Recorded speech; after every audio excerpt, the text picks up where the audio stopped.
What's going on, everybody? Thank you for joining us today. Yet another edition of Throwback Thursday. Jeff, I know you've been enjoying the content as much as I've been enjoying digging through and putting it all up and together. I'm not gonna lie. I was trepidatious watching this, especially my stuff. I hate watching my stuff, you know that. But it's been interesting to go back and watch it because, as I said, I become less of a dick as the shows go on Talk Wrestling, which is thank God I did because the first show was so bad. But man, you have been like reaching into the vault, man. I almost feel like I want to grab Mickey Mouse on SNL. I'm like, no, protect the content. They didn't sell. So man, such good stuff to watch, and today is no exception, sir.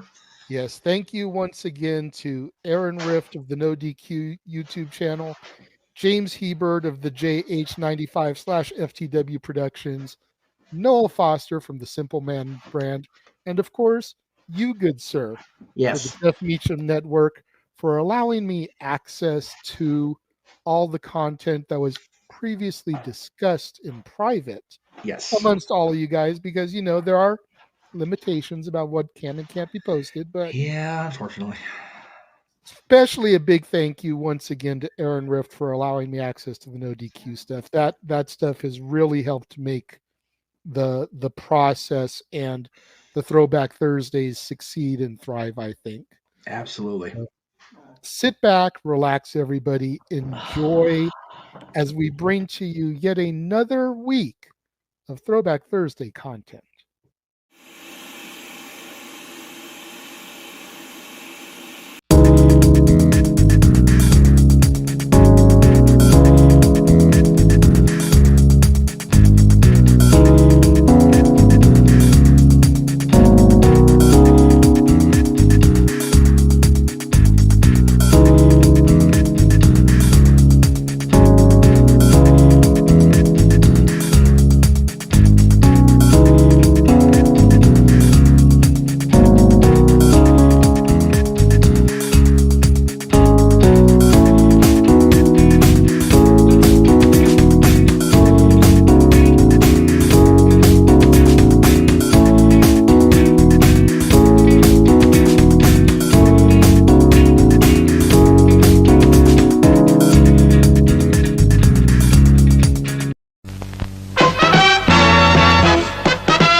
And now, preview time. So let's take a look at what's coming your way.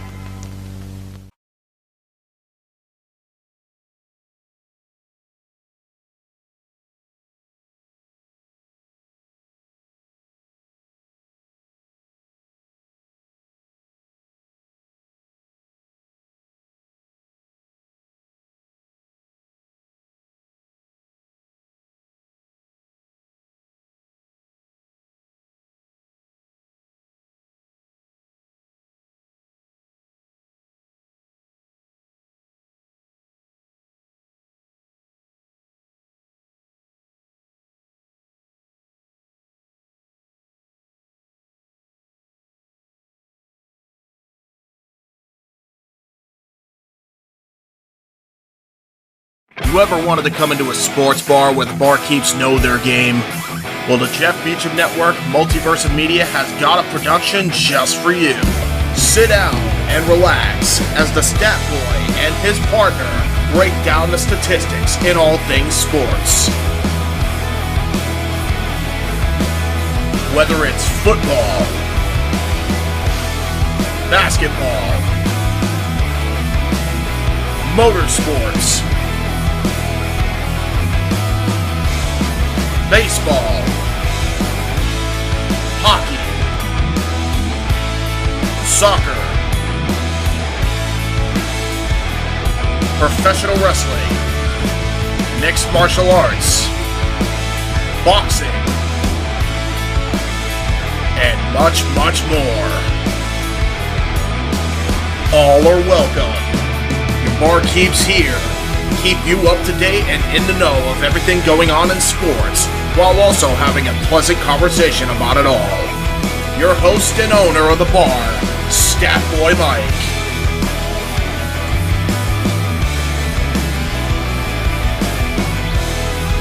his partner in crime, Dory Lou, and a host of other guests coming in. The food's hot, the seats are warm, the drinks are ice cold, and the sports talk is plentiful. Casa D18 Studios presents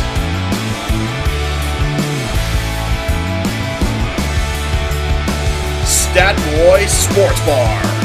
Take a bar stool and enjoy the show.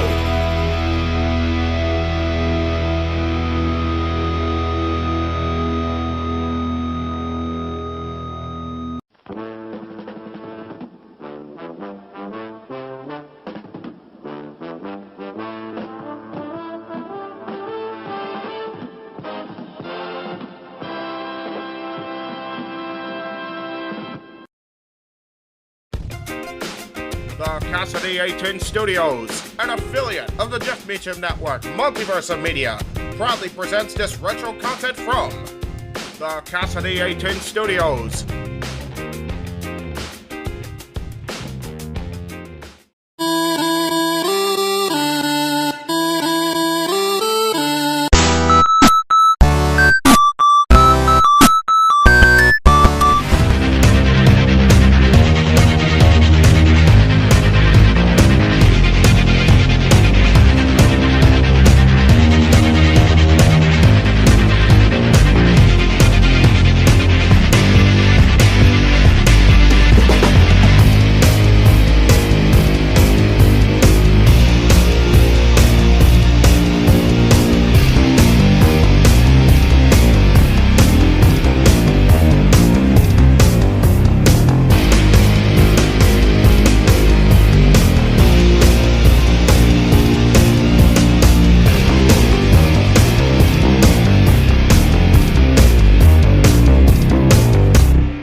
Hello, my internet fans. I'm incognito today. I'm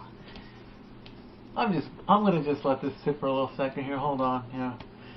Let all you stoners go, yeah, look at Star Boy now.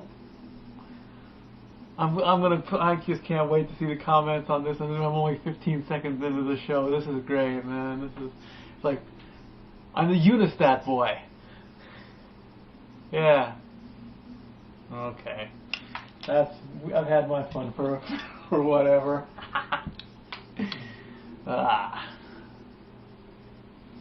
Hello, my internet fans. Welcome to another episode of Stat Boy Rants. This is episode 44.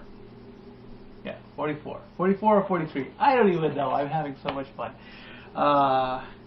What to talk about? Let's start off with Monday Night Raw, which is the fallout show from what happened at Extreme Rules. And, well, yeah, before we talk about Raw, let me quickly talk about Extreme Rules. The dads already did it. I'll give you my quick version. I did not like Extreme Rules at all because it just wasn't extreme enough. You know? I mean, okay, yeah, John Cena got beat up pretty bad, you know, bicep tear, I get all that. That's pretty bad. But it's like, I want more than the PG-rated BS that WWE is. I mean, the Attitude Era, you know, I want matches like Kane and Big Show going through walls. I want kendo sticks breaking left and right. I want plate glass windows. I kind of want like Austin getting run over with a car. That's extreme. I want old school ECW back with garbage cans and barbed wire and flaming tables and all that. This watered down. Okay, let's start off with Orton and Kane. False count anywhere. Where did they go? Nowhere. They went into the crowd. That's not false count anywhere. I want you in the bathroom, in front of the concession stand, in the Mississippi River, out in Times Square, Central Park, the offices of SMG Entertainment or whatever the heck that is, on the rooftop, on the beach. You know, that's in the play area, in the ball pit, while eating a piece of pizza and drinking a Pepsi. Wow, where did all that come from? I love it. That's false count anywhere. Going up the entrance ramp and throwing somebody down there, that's watered down. That's like drinking a Jack and Coke with RC Cola or something, you know? I mean, if I want a Jack and Coke, I want a Jack and Coke, not a watered down Jack in this Shasta Tab BS that I buy at the 99-cent store, because let's face it, I'm poor anyway and I drink too much damn soda, but I want some good old-fashioned shit, you know? So, you know, that match of the night, of course, went to Sheamus and Daniel. That was a good match. Match of the night there, okay? You know, Brock and Cena, okay? I saw Cena get his ass kicked for 19 minutes and 35 seconds, and then 25 seconds later, here comes Cena with an attitude. No, fuck that. It's an FU with a steel chain around his hand. You know? I mean, come on. Really? Bullshit. Kudos to you, Layla. Good job coming back. Glad you came back. Got the Divas title. Good for you.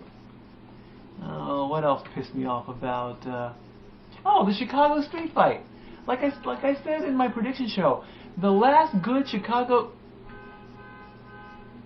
I'm not coming out to play, so quit honking your damn horn. Be quiet.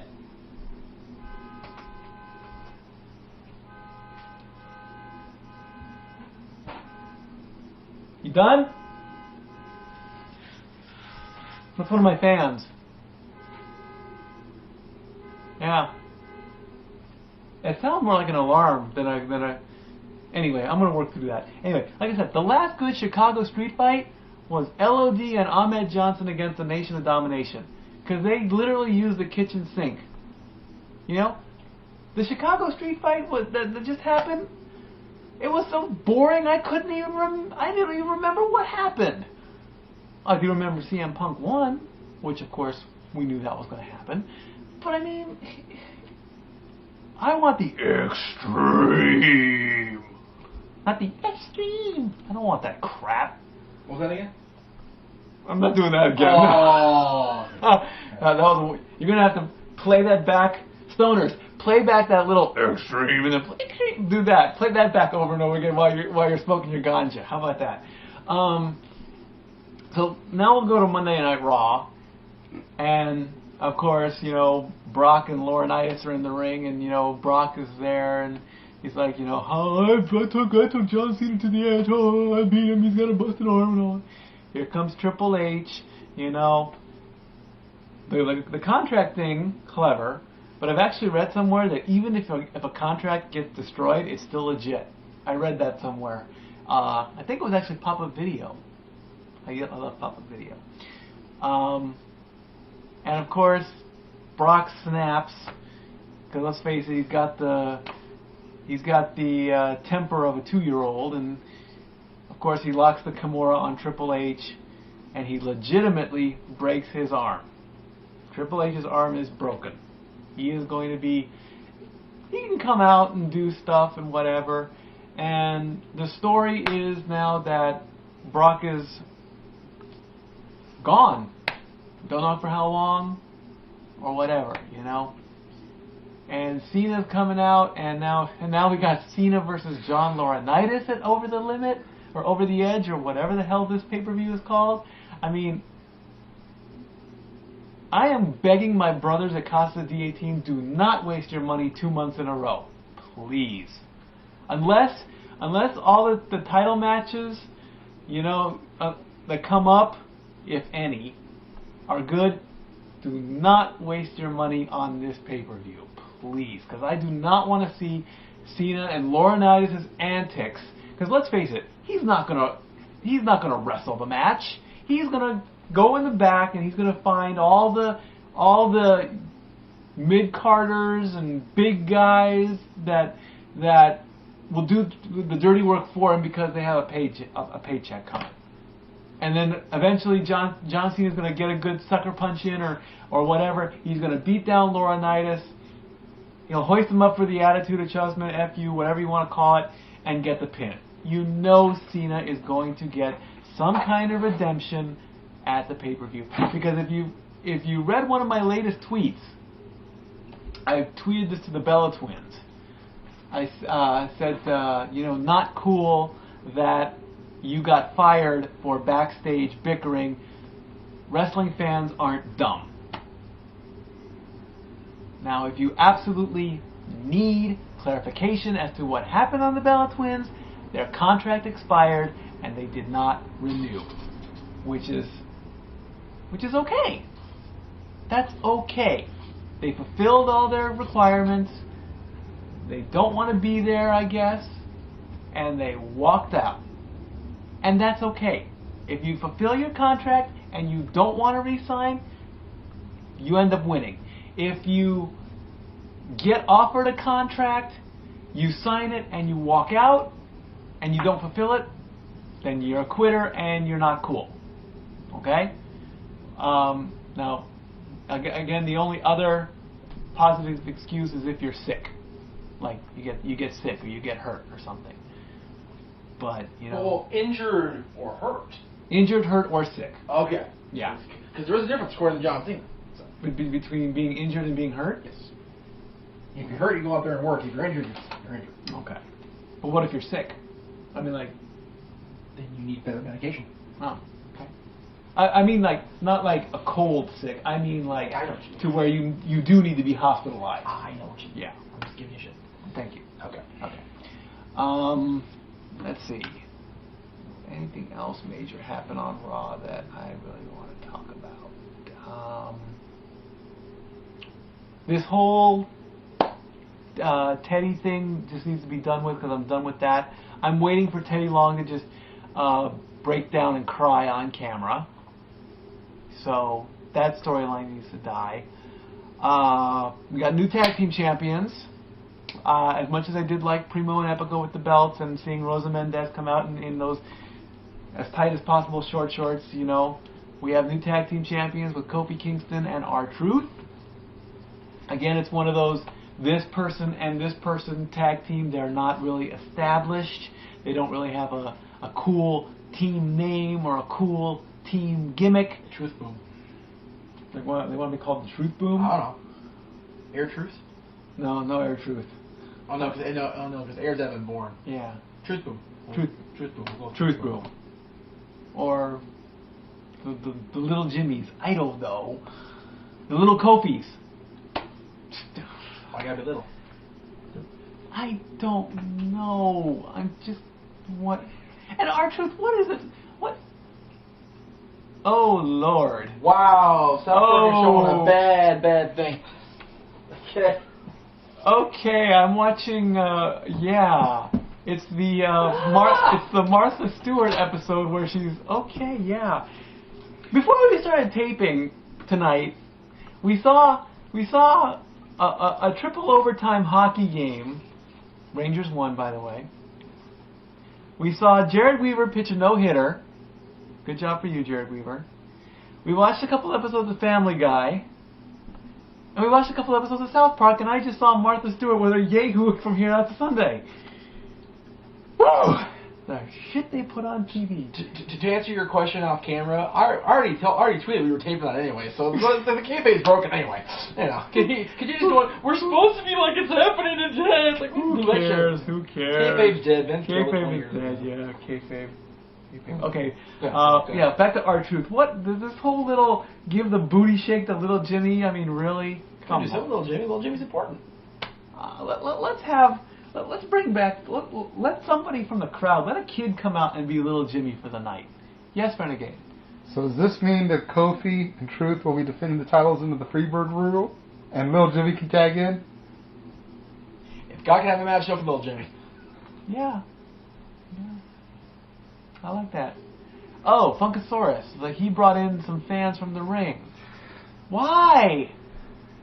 I mean, it's cool at like house shows and stuff, but Renegade is bashing his head in the pantry cabinet door right now. I mean, at house shows when the cameras aren't on, that's okay. At independent shows, that's okay. On national TV, No. Because if I've got kids, like, I don't want them, they can watch the wrestling, but I don't want them exposed to a big old guy shaking his ass and two scantily clad tight women showing off their ass. They need to be, that's not, yes. Not only that, the Funkasaurus was teaching them how to do the Funkasaurus butt shake. Kids. No, you don't do that. Not cool. Wrong. Exactly wrong. Let's see, what else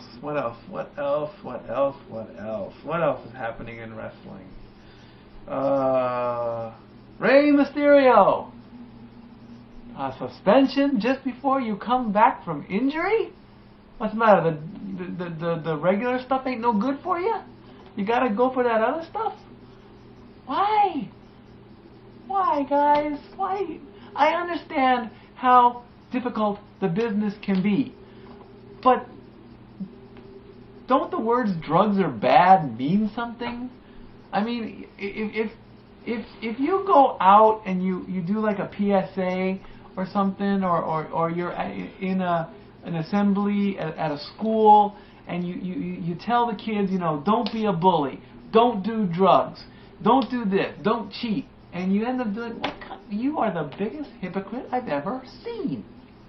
I don't get it. It's like, you know, I gotta look up how long Ray has been out on injury anyway. I really didn't know he was injured.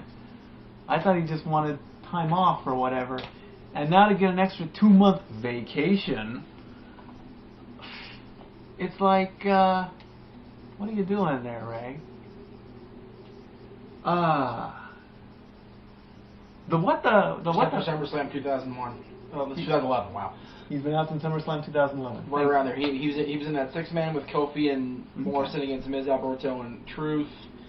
And then he lost Alberto the night after, and then in a house show sometime that weekend he got hurt. Thank you, Mr. Meacham. Stat boy in training. Stat boy in training, I like that. That'd be the SBIT. I'm the spit. The spit. I'm the spit. Yeah. And folks, let me also, I love my fans very much, but I'm not Stat Boy all the time. Okay? I mean, yeah, if I'm out and about and I see something and I need to look it up, then of course Stat Boy comes out to play. But for like maybe, I don't know, 20 hours out of the day or whatever, I'm Mikey. Okay? When I'm out with the boys or whatever, or when I'm watching a movie or watching wrestling, or I'm doing stuff, then I'm Stat Boy. Okay? You know, so if you get me on Facebook, you can say like, "What's up, Stat Boy," and then or give me a "What's up, Mike." Okay? You know, I love being Stat Boy, but I'm not Stat Boy all the time. Okay? I'm not in character all the time. Okay? So there, I broke that one out. John Cena, let me ask you something here. Your little end of the match speech at Extreme Rules had us all turning our heads, gaping. It's like, are you saying goodbye, or are you... I mean, the big question was, why are you going to get in trouble for speaking when you're not supposed to? Closed mouths don't get fed, okay? Loose lips sink ships. Oh, see, there's the flip side. And speaking of that, don't see the Battleship movie. Play the game. Don't play the movie. Don't watch the movie. Just J8, you sunk my battleship, okay? Liam Neeson, what were you thinking? Why were you going to sign on to a movie like this? You were already a fleet admiral in K-19, the Widowmaker. You were in the Russian army, of course, but, I mean, come on. Are you switching back over to the American side, even though you're Scottish? Or Irish, whichever one you are. He's Irish. He's not Scottish. He's Irish. Don't go see Battleship. Just play the game, okay? Play the game. In fact, I should go out and buy a Battleship board game just to say I've had it. I used to be good at Battleship. I would sink them in 4 shots. But yeah, John, I mean, it's like, were you saying goodbye or what were you thinking, you know? At least you're going to be around for the next pay-per-view, which is a good thing. So, there you go with that. Let's see, what's coming up? Hell if I know. I think I've, yes? Tomorrow, episode after the bell. Bonus episode. Oh, bonus episodes are coming up. Look forward for that. You know, I still haven't seen the clusterfuck episode yet. I've heard so much about it though, but I haven't. What is? Can you give me the quick version? I mean, what? There's no such thing as a quick version. You just have to click play and watch it. You have to experience it for yourself, Mikey. Okay. In fact, as soon as we cut, you should go do that. I think I will do that. Next Battleground show is May what? 26th. May 26th. I will be there. But before that is Massive on the 25th. I will not be at Massive. Too far away. I will be at Battleground. I will definitely be there at Battleground. Well, 25th is not too far away. It's over in Carson, but you'll be working, so. Yeah. But I will be at Battleground, so I might even want to do an interview or something. We'll see. Keep those comments coming. Follow me on Twitter at LBStatKid or LBKid or whatever. What is my name on Twitter? LBStatKid1977. Thank you. Or at least that's what we hashtag FF every Friday. Yeah. That's right, that's right. Use the hashtag StatBoyApproved if you want to send me a question. Follow me on Facebook.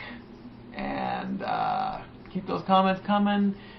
SmackDown is this weekend, but I have no idea what's going to happen on SmackDown. Over the edge, over the limit in a couple weeks. Then we have the July pay-per-view, and then August is SummerSlam. Go Kings go! Halo Power. This episode's done. Statboy is out.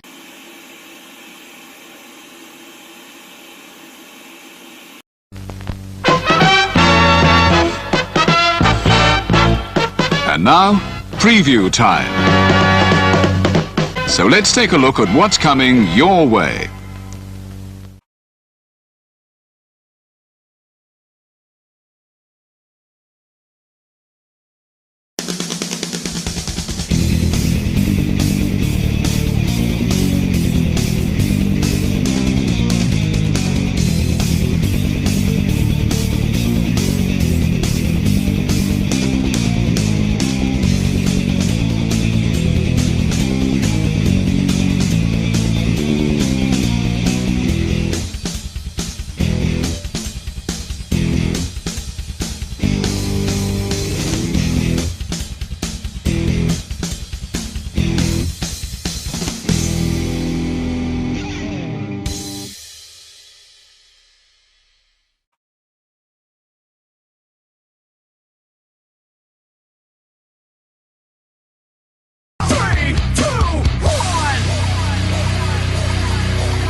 The Casa D18 Studios, an affiliate of the Jeff Meacham Network, Multiverse of Media, proudly presents this retro content from the Casa D18 Studios.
Welcome, ladies and gentlemen, to this week's installment of Renegade of Wrestling. I am your host, JJ Williams. I am being joined this week by Jeff. Definitely the Meach Machine today. That's right. I'm This show has absolutely jack shit to do with wrestling today, Yes. so if you've come to me looking for wrestling talk, you can go ahead and stop the video right here. Just make sure you watch the ads before you do that, though. Just, yeah, please. What? You stop the video right here. Okay. For those of you that have stayed that want to see what I do have to talk about today, Okay. the jerseys and Jeff's hat should be quite obvious here. We're here to talk today about the fact that the St. Louis Blues this past Sunday got swept out of the arena, out of the state by the LA Kings. They are golfing today. Yes. Along with the Vancouver Canucks. Well, actually, no, Vancouver, they're fishing. Vancouver's fishing, but St. Louis is golfing, or whatever they do back there. They're hunting. They're hunting back there in Missouri. Okay. Yeah. That's There you go. profiling. It is profiling. But anyways, Well, hell, what are Phoenix and Nashville going to do? Nashville's going to be, hunting and, redneck drinking, and Phoenix is going to be just sweating because it's hot in Arizona. Once we beat them they're going next. to be going across the river there into freaking Nevada. There you go. Not a bad idea, Pretty nice. actually. There you go. We're here to talk about the festivities. We're going to show you some clips of those Yes. that we filmed yesterday. Jeff was able to talk to some of the lovely members of the ICE crew.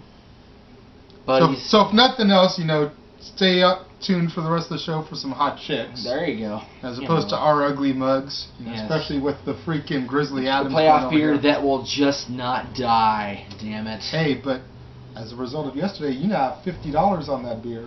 Which is funny because I went on my account. I didn't see it on $50. Maybe they just haven't updated Maybe. it. Maybe. I'm a hope. And if they didn't, then they'll call them out come the finals when we get to the pregame part. That's right. We'll call them. Well, to be fair, it's not really the Ice Crew's fault. It's really it's the beer-a-thon, folks. It's the Yes, but that's who we talked to. That's who you filled the paper out. The ice cream weren't even there yet. when you filled it out. exactly. So those of you that represent Just for Men, hair dye, I'm looking at you. You better Where's say my that. $50? $50, not 50 cents. No, That beard is worth more than Curtis Jackson. that's right. Although Triple H will disagree with you because he was walking with him in Vegas. He was also walking with Justin Bieber, so that totally Yeah, major gets rid of all points. street cred. Yeah, cred gone on If it. Floyd Mayweather, 50 Cent, Triple H, Justin Bieber. Yeah. Vegas is not even a Justin Bieber No. design. It would have been town. better if he had had Carrot Top with him. Well, yeah. Like at least that would have been somewhat excusable. And then it would have been tied to Jeff Meacham. That's right. With the red. So there you go. Everything ties together when it comes to wrestling. But this is not a wrestling show, like we said. Yes. Today's a hockey and show. You keep taking us way off track. That's what Like, I do. I'm that's trying. what I do. No, that's what Jade does. I'm Jade- supposed to be the one here taking the show down the road it's supposed to be going on, and you just keep veering off to Never Neverland. I apologize. Like your name is James Hetfield or freaking Peter Pan or something. Or Michael Jackson. So. Although Neverland's just one never. So, okay, go ahead. I don't even know where to go now. I don't know what happened. You freaking killed the show. The Kings did what they were supposed to do in the first round. 4 straight, no losses, none of this loss stuff. Although St. Louis, I'll tell you, they made the Kings sweat there in that second and third period. There was no scoring in the entire second, almost the entire third period. The only reason there was a goal in the third period was because of the empty net. Yeah. So I commend the Blues on a last-ditched effort there in Game 4, but you come into our house with the momentum that we had, it ain't gonna happen, man. It ain't gonna happen. And I love the fact that we don't have home ice advantage again. We either play Nashville or Phoenix because it really doesn't matter. It really doesn't matter. And the fact that we're taping this on Monday, as you mentioned, because we talked about, you said last night when we went to the game, the fact that we're showing this on Tuesday, the fact that I should already know if we're playing Nashville or Phoenix today because that game is Monday, the fact that fact doesn't matter either, because we have no semblance of kayfabe whatsoever on this show anymore, or any show on this channel. We haven't for some time. We haven't for some time. So we're gonna watch that game after we tape this, and hopefully, we talked about on the shows when we did talk about hockey that we've been wanting Nashville to win, and you still stick by that. But the more I talk to the experts, the Jim Foxes, the Jay Flats, the Bob Millers, and everything like that, Phoenix is the way to go. Phoenix is the more familiar team. They're our division. We played them more. Yes, we split the series with them during the regular season, but as I've said countless times, the playoffs are a different beast. They're a whole new set of rules, and Phoenix only got ahead of us because they beat us in the last game they played us, and because San Jose beat us twice. And look where San Jose is now. They've been golfing for weeks. So or whatever they do up there in NorCal.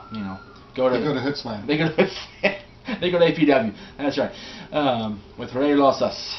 See, we still tie it back to wrestling. Exactly. But San Jose's out now. And we've taken out the number 1, number 2 teams. The Kings have. So Phoenix was number 3 in the West. Yes, if we can take them out, then we are 8 away from the Cup. This is the first time we've been this close since 1993. And that was the only other time in franchise history. Yes, this is the first time we've gone past the second round. But you know what? The rally towels were in effect. Jay got about 100 of them the other night. So it was awesome.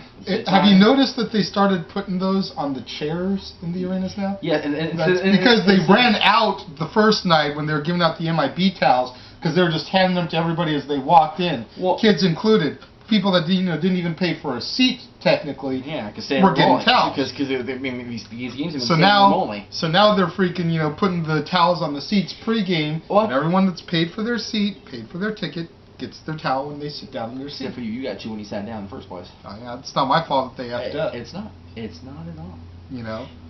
And then the people that leave their towels lying about, they get those grabbed. get jacked.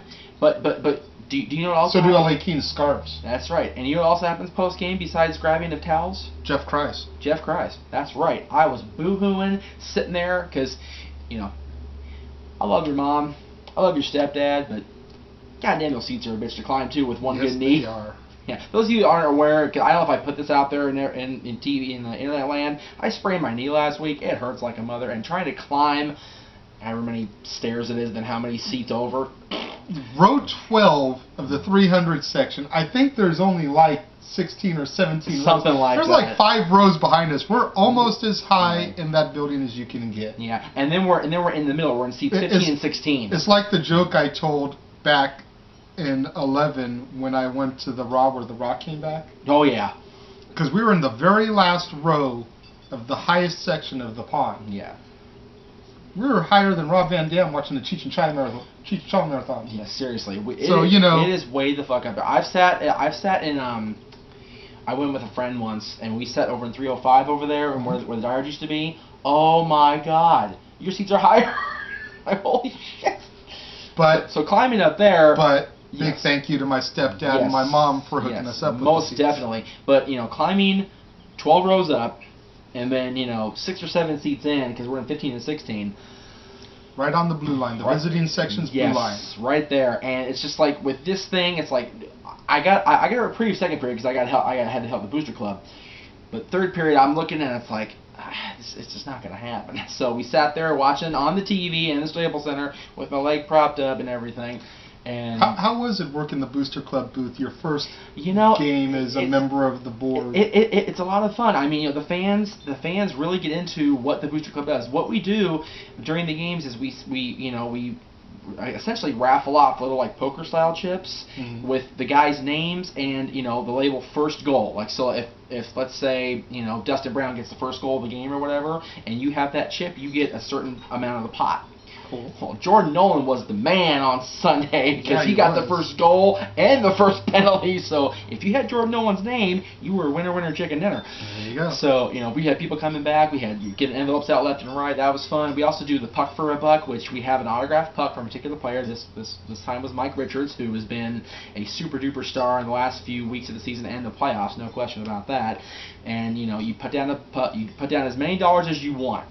You know, It's a raffle essentially, right? It's a raffle essentially. You put a minimum $1, but people are putting in 20, people are putting in 10, people are trying to get as many chances as they can to get that Mike Richards puck.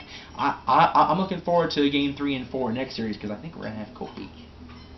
And I might put down some money for that because Lord knows another Kopitar puck in the house for the cripple might get me some bonus points. Not that I need bonus points from her anymore. Exactly. But hey, she's still a buddy at the end of the day, and Kopi's her boy.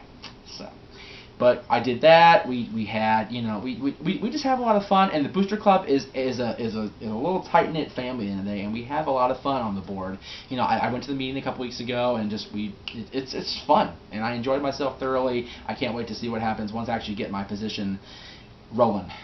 And the Stars were out on Sunday. Oh yes, Will Wheaton was there. Which what I was going to say. What else we do after the game? We meet the Stars. That's right. Because we during the game, during the intermission, we met the season 10 9th place, I believe it was, of American Idol. The girl who sings the national anthem every game now and just rocks Staples Center and makes me once again question America's judgment because that voice is amazing. And that was all this guy. I'm gonna let him say the name because this guy hooked it up. I was also going to tell the story, but you kind of just went down that road for me. Pia Toscano. Uh-huh. That's all I really have to say. I was trying to tell the whole. You told the whole rest of it. I was trying to tell the whole story. I was just trying to tell the American Idol part of the story. Cause I know you don't like American Idol, but the whole. Yeah, I really could care less about it anymore. I stopped watching after Carrie won. But the fact of the matter is that I've heard her voice for a while now going to the game. She's more or less the official anthem singer. Definitely for the time being. Yeah. And any opportunity that there is to meet a celebrity or a pseudo celebrity is always a good day. And she's just cute to boot. She was a sweetheart. Yeah. I was tweeting her back and forth the entire game, basically, just like, where would you like me to meet up with you? And she graciously told me her freaking section and row. On Twitter. Yeah. I was getting hate from her fans that aren't even Californians that were like wanting to come to the game so that they could whoop my ass and go down there and meet her. I am very surprised that her fans that are in California, that are Kings fans, weren't like swarming when they found out where she was. And also it was amazing. The other girl you were tweeting, same thing. It wasn't. Yeah. Well, we met her in the line though. To be fair, adult entertainer Alexis Amore. Been following her for quite a long time. There was no picture with her with me because I had the boy. That was kind of inappropriate. Yeah, something about taking a picture of an adult entertainer and a 4-year-old that just spells no bueno. That kind of makes me think Grandpa would have let him come to the games no more. But I had met her 5 years ago. Yes, you did. At a convention, and she was a doll then.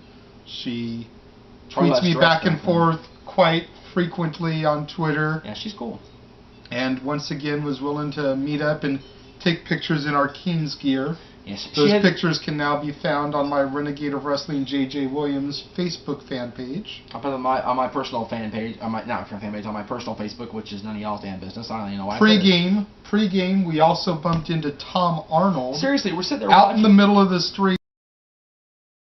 Yeah. Watching Jessere, who is Luke Robitaille's son, and you got perform. You got to meet 2 Kings legends for the first time. 3, if you count Bob. Yeah, we had Bob Miller and Jim Fox, the play-by-play and color commentator, the voice of the Kings, who's not the voice right now because NBC's got the exclusive rights. But they were out there doing an autograph session. They are still out there for the games. They do like intermission reports and they do the post-game parties and things like that. And also, of course, Luke Robitaille. He's the president of the business operations, and his son was out there doing the concert, so his whole family was out there. Vice president of talent relations. No, he's got more class than that. That's exactly what I flashed you when you said that. The head of business operations, Luke Robitaille. He's got more class than that asshole ever will. Seriously, and his whole family was there. I got to see Luke's wife. I haven't seen Luke's wife since I was 16 years old. So it was cool to see them. I remember seeing Luke's son, who was, performing out there in concert in front of everybody. He had to be like this big, no lie. He was a baby, and Mrs. Robitaille was taking care of him. And we were socializing, and I haven't seen her since it had to be the opening of Staples Center around '99 or so. So I haven't seen her, like I said, 13, 16, whatever it's been. And it was really cool to see the family again. And I wish the picture turned out for me better. Yours turned out great the second time around because we get you in the King's gear. Mine, of course, he's looking away. Luke, you gotta smile, man. You gotta smile a little bit. The Kings are in the Western Conference Finals. Seriously, smile, damn you! I mean, at the time of the picture, we were up 3-0 in the series, man. You gotta crack a smile a little bit there, Luke. Goodness. But now we are 4-0. We are 8-1 in the playoffs, and that one. It fell apart in Game 4 against Vancouver, and I will gladly. It was all mental. It had to be. It was all a mental mindfuck because the other brother, the star of the team, came back into the lineup, and the Kings hadn't planned for him, and their game just fell to shit. Yep. But they were able to recover, to make up that loss. And we have not lost. The Kings have not lost on the road yet in the playoffs, and now we start on the road again the first two games against whoever it is going to be. Like I said, we don't know as of this taping. The odds definitely lean in the favor of the Phoenix Coyotes because they lead the series as we're filming 3-1. Yeah. And unless Nashville can freaking pull 3 games out of their asses here at the end, which anything's possible. It is the playoffs. But don't see it realistically happening. Phoenix is definitely the more dominant team. Definitely. Phoenix has been dominant this series. Nashville got that one game, and, but again, Nashville's goalie is amazing. Nashville's whole team, they didn't make the playoffs for no reason. Yeah. So, nobody makes the playoffs for no reason. I mean, the Kings could have been number 3 seed. They happened to be number 8 because of 3 losses in a row there at the end. Shit happens. But we will see what happens. And I appreciate that the Renegade of Wrestling became the Renegade of Hockey today because, I didn't have any independent stuff to talk about this week. I will be back next week with regular programming. Yes. Because I will be attending the first ever NWA Championship Wrestling from Hollywood non-televised event. Their first house show in Downey. Yes. Way in Downey. We think Glendale's far. We think like all these places we go for independent shows are far. San Diego's farther than Downey. I'll give you that. Downey's really not that bad. It seems like it is on the travel. It seems like it is, but when I went there for the Mach 1 show, it really was like nothing. Is it basically the same location? Yeah, it's the exact same place. Oh, it is. Oh, okay. Well, good. That's why I know it's not. Love NWA. If any of you guys are seeing this, I apologize in advance. Well, here we go. But I think it's too small for what y'all are trying to do. Well, you have to keep and in it's mind. definitely not disabled friendly. Well, that's why she's not Jade going. coming, just would not be a good call. Well, you have to keep one thing in mind. They are, for the most part, a free televised event. They have been for well over a year. This is their first live event. They're not going to try to sell out a 10,000 seat arena or whatever. Well, no, I'm not expecting that either. But even a smaller place like that, they're not going to be able to sell out a huge place. They're going to have to start small. You took all the walls down of our apartment complex. That's about the size of the Epic Lounge, and then you put a wrestling ring in the middle of that. Room for an entranceway. You maybe get about 2 to 3 rows of chairs on each side of the ring.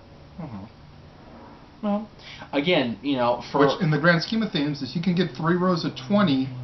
That's 60 seats. Times 4 sides of the ring. 200. 6 times 4. Yeah, 240 people. But I think even that's being generous. And times how much room? Times how much admission? Because $10. Certain somebody here won a couple tickets. He did his thing. So every day I'm hustling. Yeah, exactly. So he and I are gonna sit pretty, and hopefully we get front row. I doubt it, but I'll probably sit in the back because it's free tickets. Hey, you know what? Dave Marquez may put us front row because he knows at the end of the day I'll put the show over. This is very true. Although thank God it's not televised, because I don't want to be on TV looking with the Grizzly. Hey. Come Thursday's dads, this is going to be all trimmed back up nice and purty like. Look at the rules of the Beardathon bullshit rules just because the guys are trimmed. You know what? If you don't like it, I don't. Tough shit. I don't like it. I think I it's bullshit. follow the rules. Okay. And the rules state that you are allowed. Because they realize that in this day and age, most everybody's got jobs. You cannot get away with, no offense, Grizzly Adams while you're trying to be, customer service, retail, doctor, law. any of that type of stuff. So you got to have something maintained. Beards, whatever, as long as it's presentable. But maintained has always been the key in the workforce. Which is why you get a job like that guy Peggy on the customer service things, way out in the middle of nowhere. He's got a beard that just won't quit. His name is Peggy. He talks like this, and he has beard like this. He's perfect for me. Although I don't want to live in wherever the hell he is, because it looks like a shithole. Anyway. So we hope you enjoyed our little tirade about Game 4. As soon as we stop talking, we're going to cut to the footage that we shot. Yes. And a big thank you to Brooklyn Boyers, who is the event coordinator for the Kings and the coordinator for the Ice Crew. I basically went up to her. I was like, can we get you on film? She's like, well, I got about 20 different things going. I said, what about the crew? She goes, the crew is at your disposal. Do you film what you want? And I was like, nice, because I've been working with the crew for the past 5 seasons, and they've just been awesome. And I've taken pictures from here to Tuesday, but never actually got to get them on video. And now I know I can videotape them. It's great. Hopefully that we can, we'll have more of them coming soon. Big thank you to Brooke, Nick, Emma, Hannah, Alexis, RC, and Michelle. Yes. For all being willing to put up with our antics and shenanigans. Yes, definitely shenanigans were afoot. Well, I promised you that though, didn't I? Yes, you did. Promised you that on And so. you're even going to get to watch me take shots on Jonathan Quick, virtual Jonathan Quick, but still. Yes. See if I'm any good at scoring. And you get an intro on that for me and RC. That's so there you go. You can't ask for better than that. That's right. All right. So we will. Oh, this is your show. What am I doing? Exactly. God damn it, I'm so used to closing out the shows. So once again, thank you for allowing us to get off the wrestling track, giving you our thoughts on what it was like to be there, Game 4, watch the Kings win, watch the Kings sweep. Next series coming soon. We'll probably end up doing another one of these. Oh, yes. Win or lose, knock on wood, win. At the end of the Western Conference Finals. And trust me, just if the best happens, if you think the atmosphere in Staples is crazy now, wait till Game 3 and 4 of this series, and wait till the finals. Oh my God! Because I was there in '93, and the cup was in the building because there was a chance it was going to happen. Amazing. I can't wait. Neither can I. So until next week's Renegade of Wrestling, I am JJ Williams, and here's the footage we shot. See you next time. All right, we are downtown LA. I don't even know what, after the bell, whatever this is, the calm before the storm here at LA Live. You notice behind me, Staples Center is decked out in all kinds of Kings wear, if you will, Kings decorations.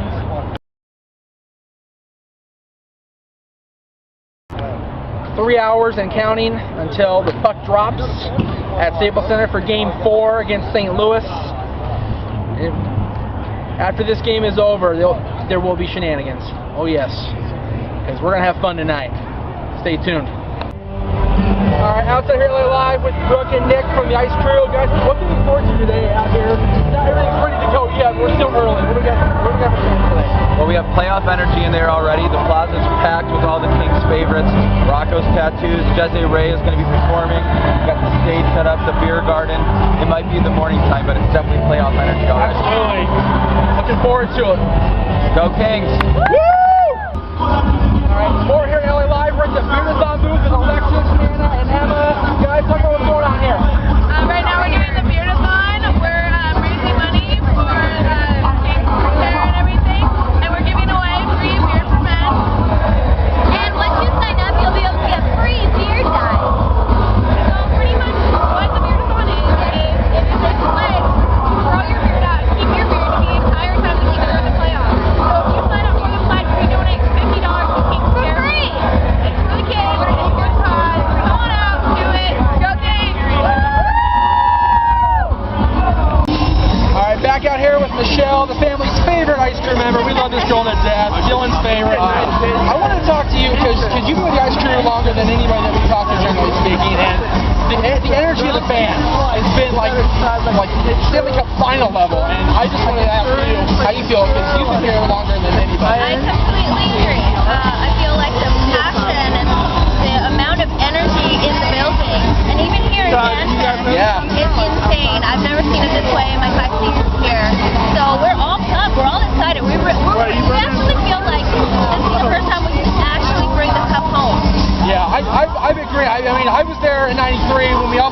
And I feel like to start here, definitely. I agree. All right. Back here live with RC, another family favorite from the Ice Crew. What are we doing here this booth, RC? At this booth, you have the opportunity to see 5 shots on the big and little digital screen. And we're getting excited. We're already getting pumped up over here. But yeah, you can come over, take shots on the goal, Try scoring quick. Good luck with that. Yeah, good luck. I haven't seen anybody do it yet, but Not gonna we happen. got a lot of time till game time, so maybe somebody will get lucky. Maybe I'll JJ Williams try that one. How about that? There we go.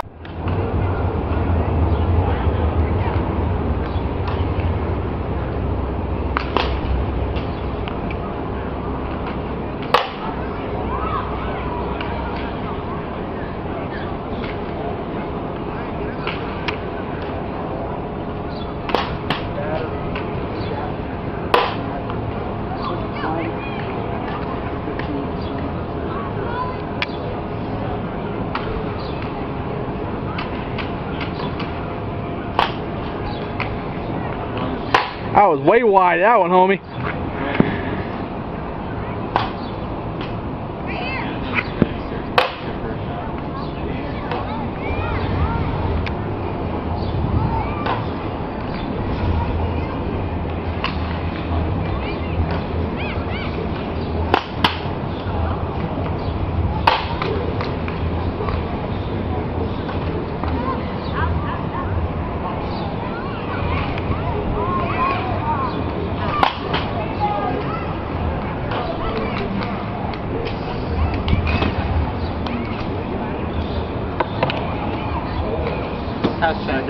At a time, we're not thinking about games in the past. We're not thinking about games in the future. We're just thinking about the shift that you're about to do, and that's it.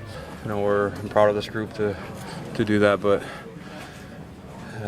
probably have a night to enjoy it, and we don't want to be known as the only other Kings team to make it past the second round, though.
And now, preview time. So let's take a look at what's coming your way.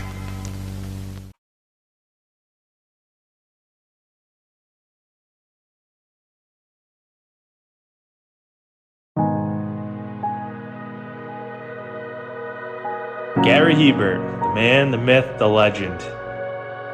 I was amazed, and I was looking to become a better skater myself, and I wanted to be like Gary. When you look at a guy like this, he's one of the most talented people in his profession.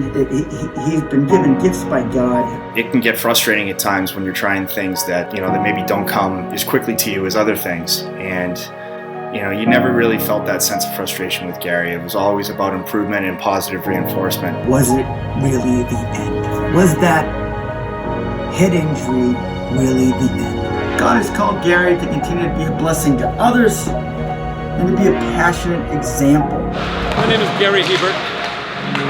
this is the World Academy of Hockey, otherwise known as the Inside Edge. I would recommend anybody that have a chance to come to his hockey school. I think it'd be well worth it. It'd be rewarding to all the kids and anyone he coaches, from whether it's an adult, a professional player, to a little kid like a Mite or a Squirt. Gary, from day one, has been instrumental to my hockey career. I started out as a potential Division III player, and Gary brought me single-handedly through high school and into a top Division I prospect. I owe it all to Gary, the biggest legend on and off ice there's ever been. Listen, watch, learn, be confident, and have faith.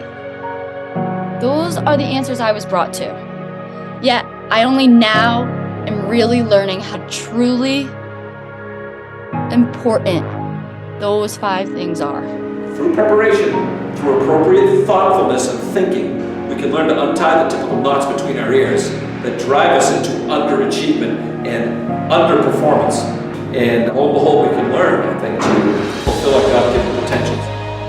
Gary has the innate ability to make people not only better players, but better people. The life lessons they learn from Gary are incredible. I can always remember leaving that rink knowing as a player I got better, or I had something to improve on to get better. And I think that's what you excelled on as a coach, is giving us the knowledge to know what we needed to do to get better. There's coaches who know the game, but can you communicate and create passion in your kids and in your players? And Gary's able to do that. Gary's got great knowledge and great hands, but more importantly, his ability to connect with people and care for them. His communication skills, to me, really stand out and separate him, and that's why he's one of the best, in the world. Gary's a legend. He's a special man.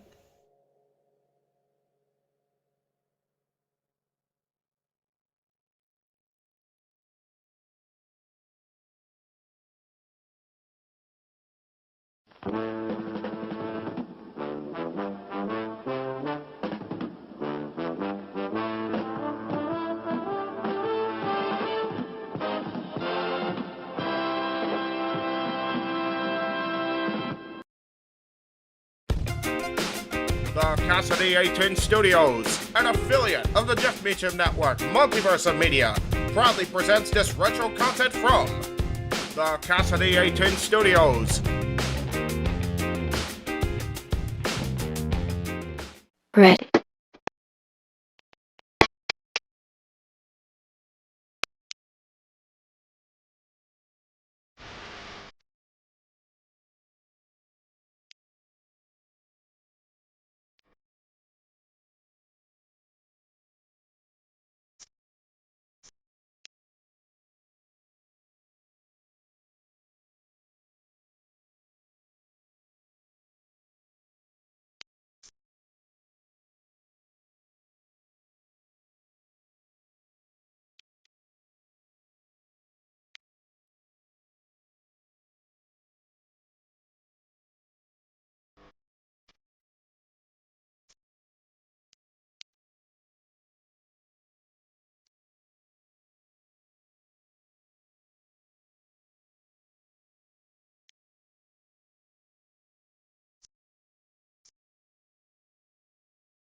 What's cracking? Ladies and gentlemen, boys and girls, and the rest of y'all. This is Chicks Are Wrestling. What's cracking? The next episode. Part 2 of our in-depth series. It's only going to be 2, trust me. Part 2 of our in-depth series on interviewing each other. This time, I get to view this chick. I am your wonderful, talented, dare I say, hot hostess Pinky, and this is Jade Hogan. That's all the fuck you get? I still don't have in-depth. Wait. I have one for you. You do? Oh, yay. Look, like ODB does. And I'm Jade Hogan. Try it. And I'm Jade Hogan. Score! Jeez, You guys tell us if you like that, because I gotta give her an intro. This time, I get to interview my co-host, my sister from another mister and shit, Miss Jade. So, ready? Yeah. I think I came up with 10. I hope I got it right. Cool. And And yes, dears, we're just going to go with the basic crap, and I might just ad-lib a shit. So, tell the world what your full name is, my dear. Jade Elizabeth Hogan. Holy crap! And no, I'm not related to Hulk Hogan. So please don't ask. Anybody catch that? Her middle name is my first name. So, yeah, speaking of the Hogan thing, I'm sure that scared the bejesus out of you that your last name is Hogan. It pissed me off. So explain to them why you really hate your last name. Do you hate it, detest it, or is it just, oh my God, it's Hogan? It bothers me because of the fact that my whole school would sit there and be like, where's your daddy? He's so rich, why can't he come and, pick you up from school in your limo and da-da-da-da. They went into detail with it. What school is this so I can cuss them out right now? It was middle school, so it was Mark Twain Middle School. Hey, you bastards from Mark Twain Middle School, leave this chick alone with her last name. So the fuck where her last name is Hogan. So, I really wish my last name would have been Taker. That would have been funny.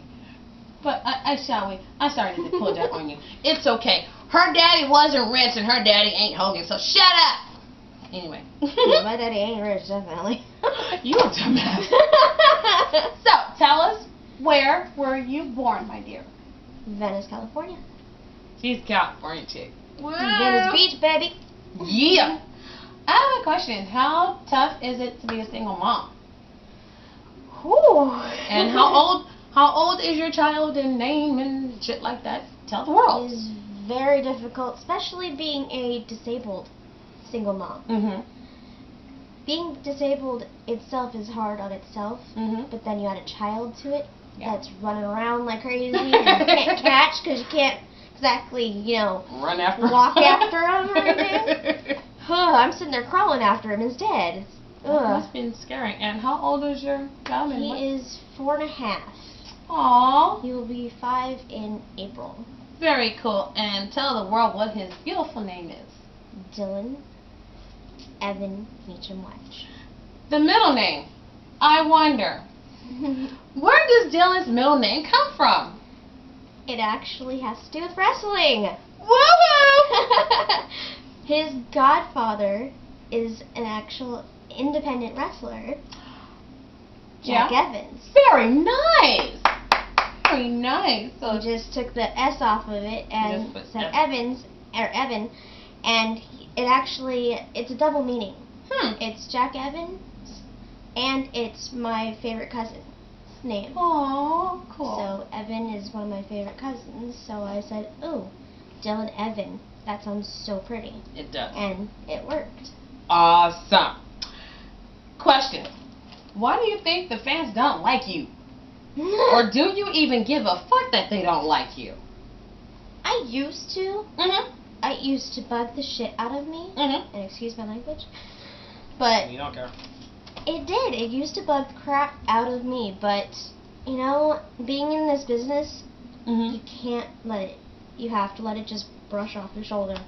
And so I learned to. I just learned to be like, okay, whatever. If you don't like me, then you don't really need to watch my show. And apparently for those of y'all who hate our show, we're still getting viewers. I was going to say, we're still getting even though viewers. they hated me, yeah, they tuned in every week to see what they could hate on me for the next week was. Or why they would hate on you for the next week. Okay. So, I really didn't care. I was like, you're still watching my show. I'm still getting, paid because of you, so whatever. Okay. Aside from wrestling, what do you like to do for fun? What are you into? Wow. Things like that. I like to work out. I really do. Yeah? It doesn't look like it right now, but it's because I haven't had the money to actually get a membership. But I really like to do Zumba. Ooh, I think I want to try that. I like to shake my butt. It's so much fun, and is it? It's something that it doesn't really feel like you're working out, and you're, shedding pounds, doing just dancing. So basically, I can get rid of this punch within about 2 to 3 months and run around on the beach at the age of 38. I was losing a lot of in weight in the month I had. Right. I was shedding it like crazy. I like that. Eating right and doing that. I was like, wow. So basically what you're saying is Zumba, anybody can do it. Oh yeah. I mean, shoot, I'm in a chair and she's Zumba. I'm, in the class with a bunch of, other women that are able-bodied, and I'm keeping up with them, if not better. I'm not trying to be cocky or anything, but they were all like, "Damn, girl." Well, hey, got some moves. Don't want to toot your own horn, but toot. Very cool. I also like to sing. Really? I like love to sing. Singing. I've been singing since I was little. Cool. My grandma actually, I used to sing with her. Oh, very cool. During the holidays, I would sit at the piano and sing Silent Night with her. Before she died, I sang Angel to her by Sarah McLachlan. And that's a very special song to me now because of that. Because like a week or two after I sang that for the last time to her, she died. Aww. And it is dear to my heart because of it. Very, very cool. Question, since we're getting back to wrestling, how in the world did you get into wrestling, and do you tolerate it? Do you just say, "Oh God, get it over with"? I got into wrestling because of a certain fat ginger. That wasn't me, that was just gonna say I met him actually through a friend's band. Really? Of mine. I was doing photography for them, and he was their merch man.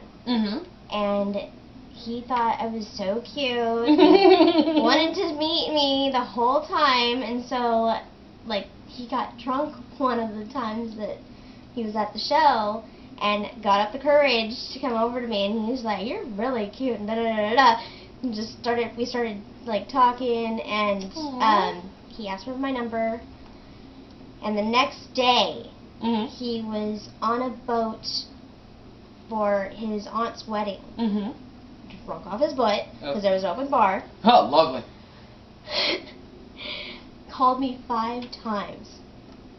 In a span of how many hours since I got here? In that same day. 5 times. And asked me to go to a wrestling show with him. And I said, "No, I've never been to a wrestling show. I know it's not real. So, like, whatever. Okay, I'll do something new." And I went with him. It was PWG. Yay, Pro Wrestling Gorilla! Wow!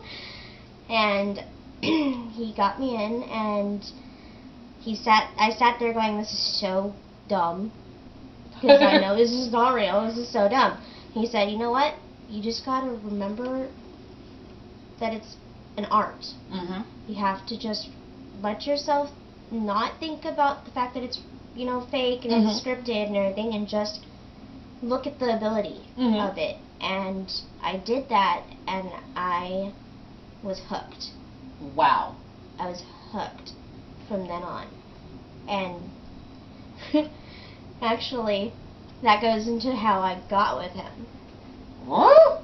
I had scheduled a ride that night for after the show for 12 a.m. From Access Services. And they had gotten my schedule wrong. They scheduled me for the next day at 12 p.m. Oh no. Oh, what a bunch of idiots. Instead of making me wait for like an hour or so for them to, right their wrong, he said, "You know what? Screw it. You're coming to my house. You'll spend the night at my house, and we'll take you home the next day because we're going down to LA anyway." Because they were going to the Hall of Fame. Okay. Ceremony. So, I stayed the night at his house. I was supposed to stay on the couch. I think we should just keep it a little PG. We have to keep it a little professional. Oh God. I was supposed to stay on the couch. Ended up making out, and his mom stayed into the den. So she's like, "Y'all are keeping me up." So we ended up going to his room. And the rest is history. We ended up having a 7-year relationship, and have a kid together. I'm sorry. Separated since, but we're still very good friends. I'm sorry, I'm actually blushing here. Wasn't my proudest moment, but not being that because it was a bad thing. It was kind of slutty, But whatever. I was young. I was stupid, and I was single. So whatever. I was living life. Wow. I thought I was wearing blush. Now I'm definitely wearing it. Okay. Moving on to the next question. Do you enjoy co-hosting with Pinky? Of course.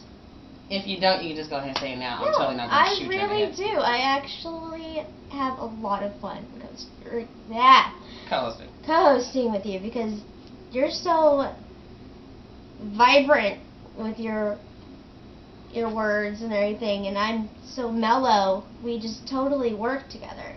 I agree. And so it makes fun. You actually get a chance to calm me down, which nobody is. We counteract each other. Exactly. I liven her up, and she kind of calms Pinky down a little bit. She's the color commentator. I'm the what is it? You're JR. Yeah. You're JR. I'm King. Puppies. Yeah. Oh, very puppies. cool. I goosed her on camera.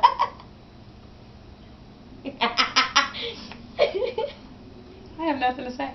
We're done. No, it's kidding. No. Couple more questions for you. I actually got 2 more. She goosed me on camera. I'm sorry, fam. I'm sorry, my family who gonna be seeing this, but she goosed me, y'all. I'm sorry. I kind of enjoyed it. Anyway, couple more questions. Okay. Do you want the fans to gain more respect for you after they've been given a chance to kind of delve into your life a little bit? Do you think they will respect you, or would you want them to, or just say fuck you all? I don't care. Of course, I want my fans to respect me because they're my fans. Mm-hmm.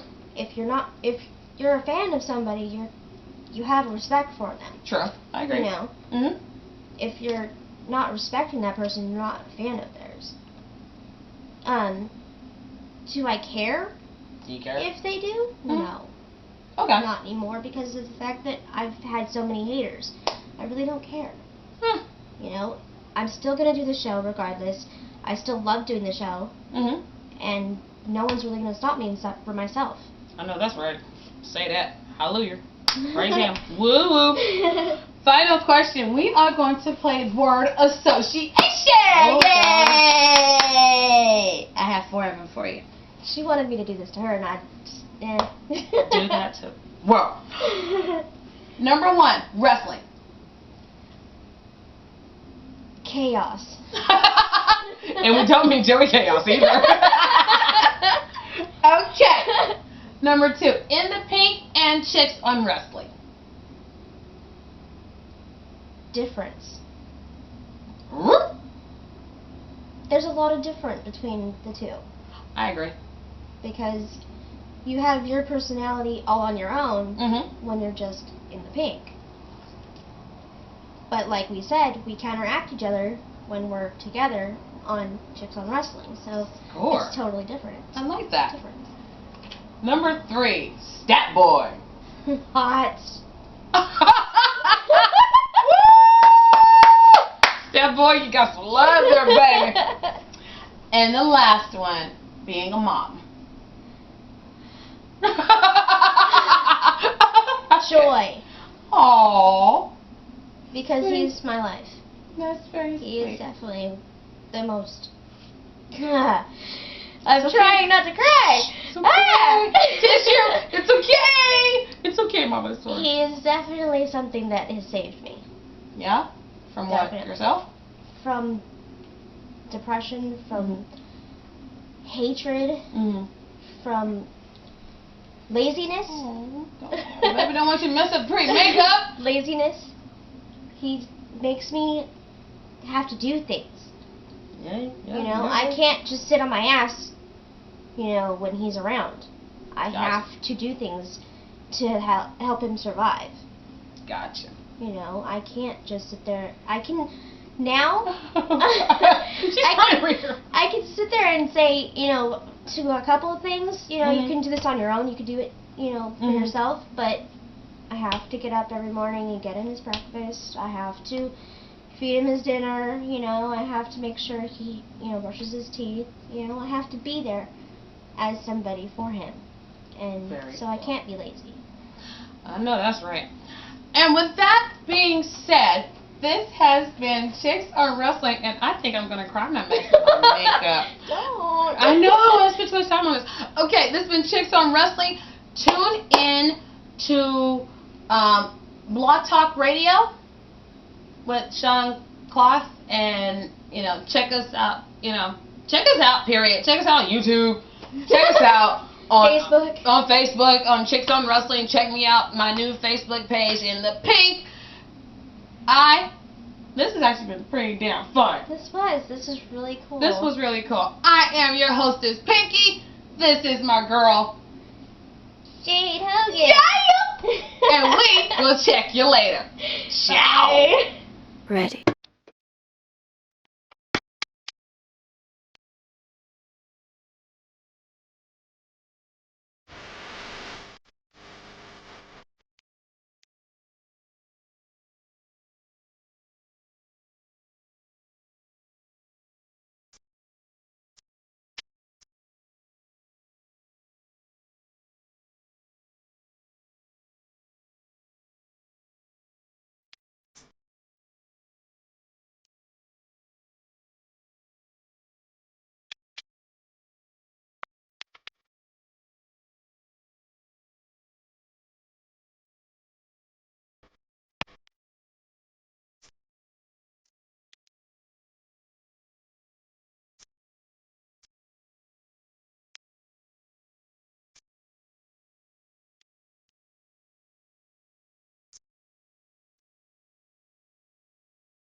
And now, preview time.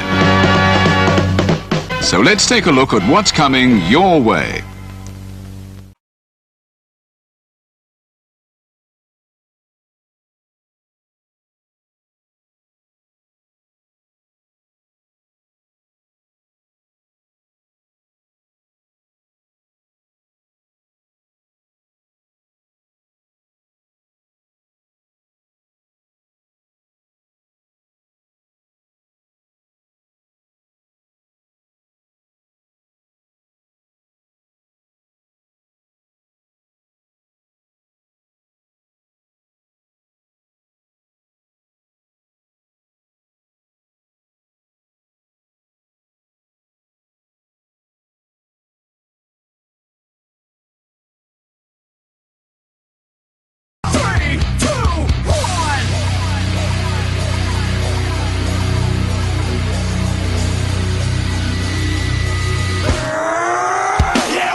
Casa D18 Studios, an affiliate of the Jeff Meacham Network, Multiverse of Media, proudly presents this retro content from NoDQ.com.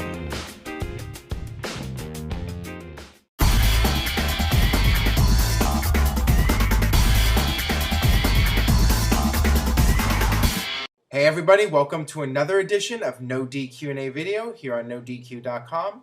I am the owner of NoDQ, Aaron Rift, here to talk about wrestling and answer some questions, so let's get right down to it. WWE recently hired 3 women from the Landstorm Wrestling Academy. Is this a sign that they might be taking women's wrestling more seriously? I think time will tell. We'll see what happens in the next couple of months if WWE ends up pushing these women and putting more of an emphasis on the wrestling as opposed to them being swimsuit models. I'm not sure what's going to happen, because as long as Vince McMahon is still in charge, I see WWE staying the same way that it's always been and doing what they've been doing. So I'm not so sure that this means that things are going to start changing or WWE is going to start taking women's wrestling more seriously. But like I said, we'll see. What was your favorite Shawn Michaels match? Mine was him versus Taker at WrestleMania 25 and 26. I think my two favorite would have to be the first Hell in a Cell match with Undertaker at Bad Blood and, of course, WrestleMania 25. I don't think anything can top those two matches. Who is your guilty pleasure of a wrestler? As in a wrestler who is just bad but you can't not watch. Mine would be Jeff Jarrett. I wouldn't say Jeff Jarrett's a bad wrestler. I mean, he's not the most charismatic wrestler, but in big match situations with the right opponent, Jarrett's had some pretty good matches. So I would say my guilty pleasure is the Great Khali. I mean, he's awful. He's barely mobile, but for some reason, when he's out there doing his chops and, roaring and acting all big and powerful, I don't know. It's entertaining in a clusterfuck kind of way. So yeah, I'd say Great Khali. Why is it taking so long for WWE to push Mark Henry like they are with his current storyline? Part of it just has to do with the SmackDown roster being really weak right now, and Mark Henry was just in the right place at the right time. And he's been with the company for so many years, so I'm sure that helped him when the situation called for there to be a new monster that they needed to push. Mark Henry's the guy they see as somebody who's been really loyal for all these years, and they decided to go with him and give him the big shot. So, and I'm glad for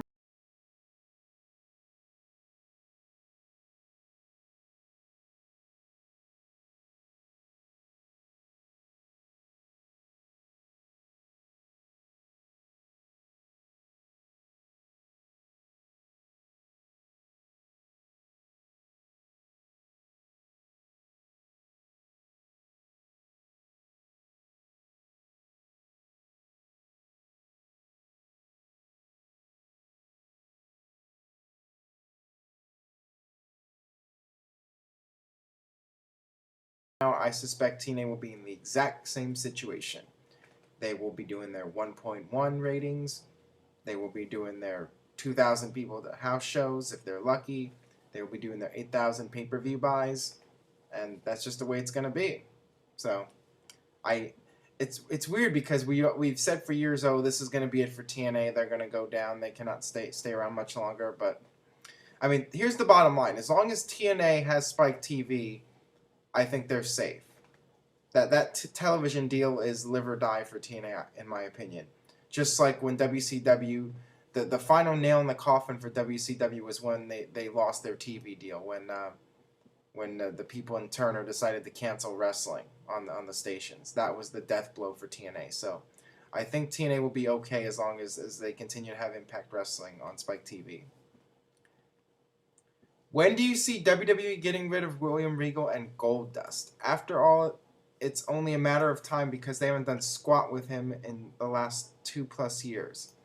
Well, in Goldust's case, he's been injured, so that's why he hasn't been around. And for both guys, for both Regal and Goldust, they're both veterans and they're very well liked. So these are the kind of people that you want to have in your locker room to help out some of the younger guys. And yeah, I mean, Regal's always going to have, I think, a role there because he can mentor some of the younger guys and help them get over and learn the craft. So, yeah, that's why those guys are still there, particularly Regal. Aaron, what was the point of WWE bringing back Jim Ross just to be a third wheel on commentary? He didn't even broadcast SummerSlam over Booker T. Well, I think they realized that they need Jim Ross. I mean, WWE has been trying to get rid of Jim Ross for so many years now. I guess Vince McMahon and Kevin Dunn aren't a big fan of Jim Ross's look and his old school style of commentating, and they want like a fresh new young guy. And that's understandable that you want to try to get some new people in the commentary booth and change it up. But the fact is, nobody can touch JR in commentary, and just when Jim Ross was at Hell in a Cell, his commentary made such a big difference. And if it was just Michael Cole and Booker T, it wouldn't have been nearly as effective. So I think WWE knows this, but at the same time, they don't want to put JR in the top spot. They don't want to completely rely on him. They want him to be there, but at the same time, they want to try to get somebody else as the lead announcer or whatever. And right now, that's Michael Cole, and that's just the way it is. What's the best middle ground for using old wrestlers? TNA gets a lot of slack for bringing out Hogan and Flair, but WWE will get praise for Brett, Nash, Taker, etc. Is it just the age difference, or am I missing something? I think that the issue here is that in WWE, the guys like Bret Hart, they're part of the show, but they're not the focal point. And same thing with Undertaker. And Undertaker's not around that much. The thing is, in TNA, Hogan and Flair are constantly on the show. At least Hogan is these days. Hogan is the guy on the show. What the hell? Sass is attacking the skeleton. The skeleton. Is he haunted? I don't know. But anyways, back to the question. The thing with TNA is that Hogan is always on TV. He's always the focal point of every segment. And that's why people give TNA a hard time, because WWE is the focus in WWE is on John Cena, Randy Orton, the guys that are young, the guys that are bringing in the money. And Bret Hart is just a guy who's a legend, who's there and was part of a program, and he makes an appearance every now and then. But it's just Hogan nonstop in TNA, and that's where the criticism comes from. What's going on with the heat between the Young Bucks and WWE? Is there a possibility that they will sign? Well, I guess there was that whole issue where the Young Bucks wouldn't shake hands or whatever with some of the guys in the back and kind of rub people the wrong way. I'm not sure what the deal is. I've met the Young Bucks in person. They're really cool guys. I've seen them work on the Indies back in 2005, 2006 in front of 40 people, and those guys really busted their ass and worked their way up. So I'm not sure what the deal is, and RVD's a really cool guy, and I'm not sure where the miscommunication it was between these guys. It's just unfortunate, because I think the Young Bucks have a lot to offer, and unfortunately, I always thought that they would have trouble getting into WWE because of their size, but I would love to see them get a shot, and if guys like Paul London and Kid Cash and Brian Kendrick could get in WWE and have somewhat of a decent run, I think the Young Bucks could too. Hey Aaron, what are your thoughts on Norman Smiley? I like Norman. I think he's a good wrestler. He didn't have much of a personality until that's one of the good things Vince Russo did, is the whole big wiggle and kind of giving Norman Smiley some more of a character. I thought that was good stuff back in 1999, 2000. It was one of the few good things that Russo did was with Norman Smiley, in my opinion. All right, that about does it for No DQ&A video. Make sure you check out all the other videos. We're quickly approaching episode 50, so I'd like to thank you guys for watching and continuing to spread the word on YouTube, Facebook, Twitter, and stay tuned for more. And thanks for watching.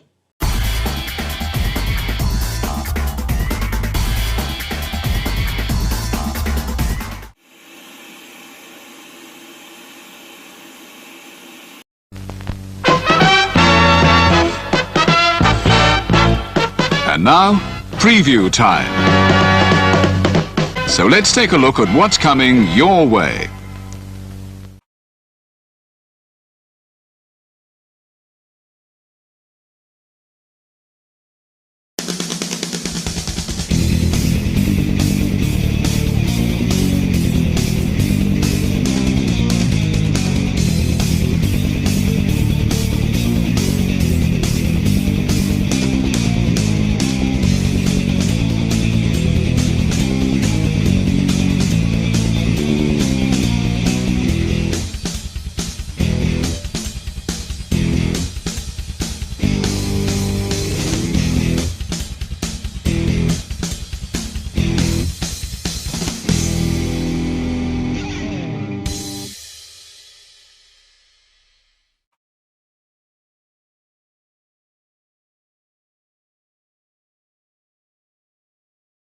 You ever wanted to come into a sports bar where the barkeeps know their game?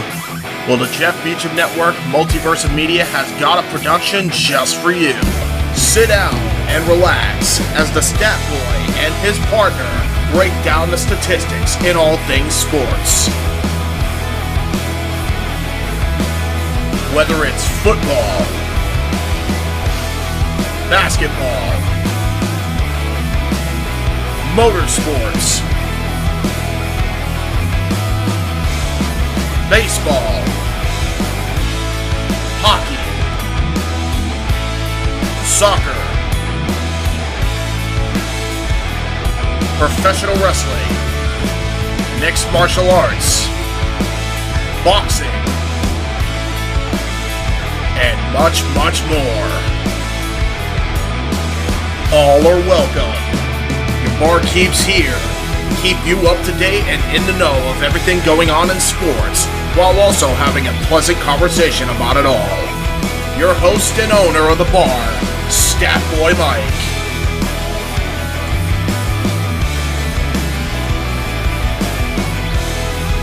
His partner in crime, Dory Lou.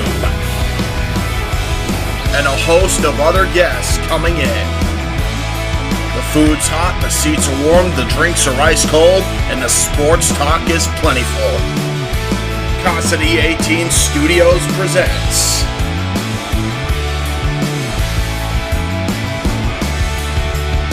Stat Boy Sports Bar. Take a bar stool and enjoy the show.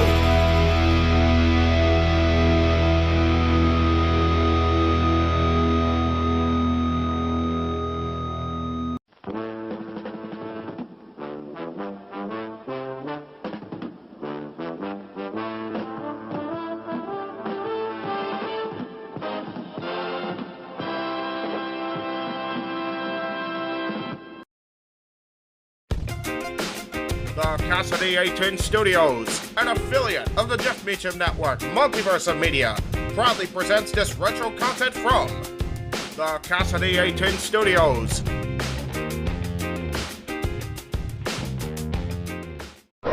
This is James Morgan, NWA and Mach 1 Wrestling Superstar.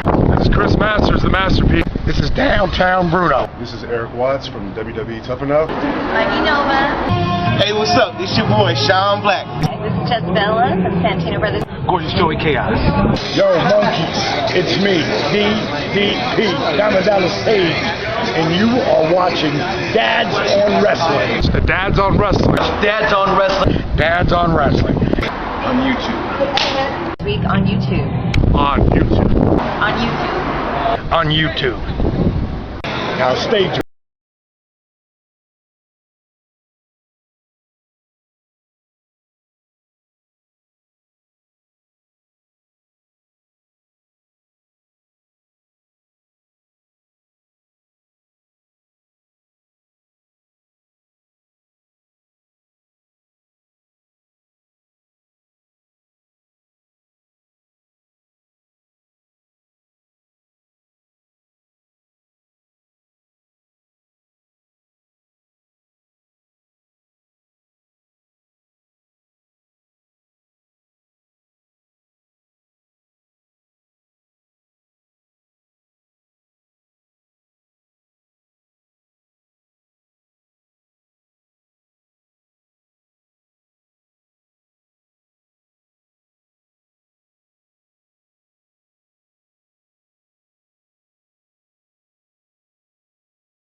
All right, ladies and gentlemen, welcome to this week's episode of Fat and Fatter. I'm fat.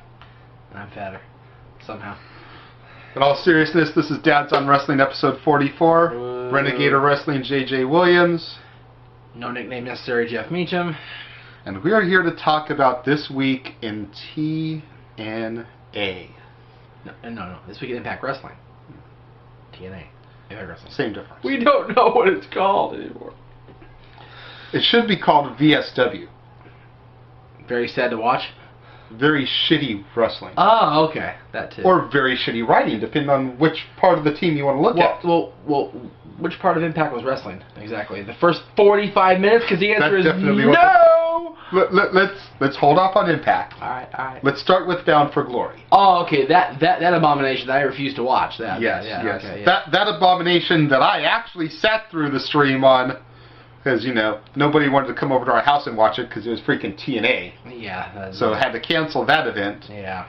But I actually sat down and I watched the stream. And about halfway through it, it actually did take me halfway. Okay. halfway through it, I'm thinking to myself, why am I sitting here? Yeah. Because, the first couple matches were decent matches. Right. In fact, I will give this. The matches in of themselves at Bound for Glory were really good matches. Even the Sting Hogan thing, which was designed to be a clusterfuck, didn't turn out that bad. Yeah, it was the writing of the matches and the storytelling that followed and went along with them that was complete shit. Yeah, the final 2 matches of that event basically took the last year plus of TNA, of Impact, whatever, and shit on it, rub smear on the toilet seat, refused to clean it, and then flushed it anyway. It was just awful. Sting Hogan ended up with Sting winning, of course. We all knew that was going to happen. Had to happen. Bischoff's son basically, sold Hogan down the river. Mm-hmm. Or sold Immortal down the river, let's be honest. Let's get real. And then Immortal hits the ring. Sting begs for help. Hogan hulks up, helps him, clears the ring. So we have Bischoff's son and Hogan and Sting on the same page. Okay. And this is supposed to make sense. This is supposed to be good writing. You're right. Right. And groundbreaking material here, folks. Yeah. And then the main event, which actually, luckily it was the main event, the World Championship match, took the Bound for Glory series and shit on that too. Yeah. Because they've been building this series up for a good 3 to 4 months. At least. About the winner of Bound for Glory series getting a shot at Bound for Glory, and they made everybody believe that the winner was going to get the belt. And then they spent the next month after the series was over building up the Bobby Roode story. 13 years in wrestling. All I've wanted in my life is to be a world champion. I come home to my wife and my kids, and at Bound for Glory, it's going to make this all worth my time. Had him face the members of Fortune to wear him down and make him less.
Place. Exactly. What was the... Oh, God. Angle joined a stable that included and was often led by Jeff Jarrett. And his ex-wife. Karen. 2 people that he can't stand. Yeah.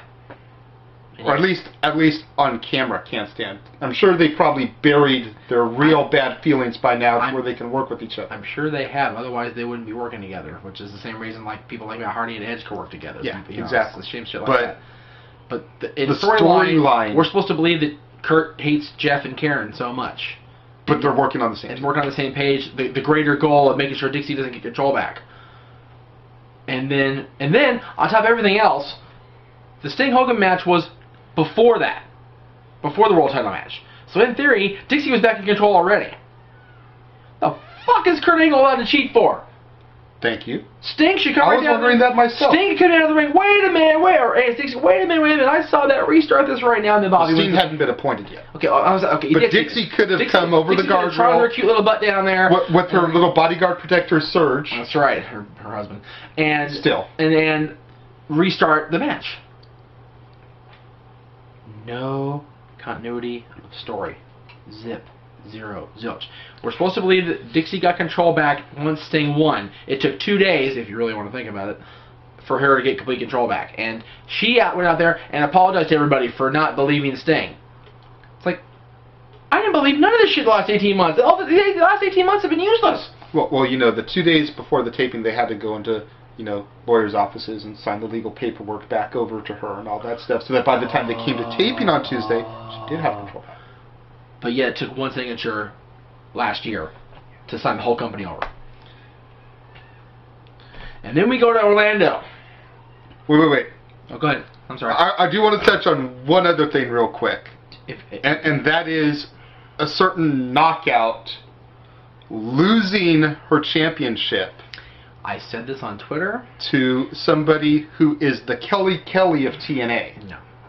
I disagree 100%. I said this to you on Twitter last night. I said this to people when Kat lost. Winter, sorry. Kayfabe. Winter lost the championship at Bound for Glory in the Fatal 4-Way to Velvet Sky. Much like the Prototype had to morph, and you said this yourself, had to morph into Superman, Talia Madison, Superman. Talia Madison has been asked, I know this, to not be so Talia Madison and be more TNA knockout blonde type stuff. Kelly never had skill. I agree. Kelly was a freaking dancer up until a couple years ago. She is useless. If Velvet, Talia, Jamie, whatever you want to call her today, gets a chance to actually showcase her wrestling skills, she will blow you away. I'll believe it when I see it, and I will be glad to retract when I see it. Okay. But at this point in time, I feel that the wrong person won the match. And I'm not saying that Winter had to retain. No. They could have given it back to Mickey. They could have even given it to Madison, who I don't really care for, but I've at least seen better work in the ring in TNA from Madison than I have Velvet. Okay. And like I said, TNA's not allowed Velvet to showcase. Well, hopefully they will now. But if we are to believe what happened on Tuesday or Friday or whatever the hell the day it was, means anything, it's not going to be a very long reign. This is very true, too. And then the other thing I want to touch on from the pay-per-view was the John Cena versus JBL I Quit match that I watched between AJ Styles and Christopher Daniels. Yeah. I didn't hear anything about this match, to be fair, so... It clearly was that match regurgitated. Seriously? Just with two better workers. Because at the end of the match, AJ's about to come up to Daniels and just beat the holy piss out of him. And before AJ can even reach back and strike down upon him with great vengeance and furious anger, I quit, AJ, I quit.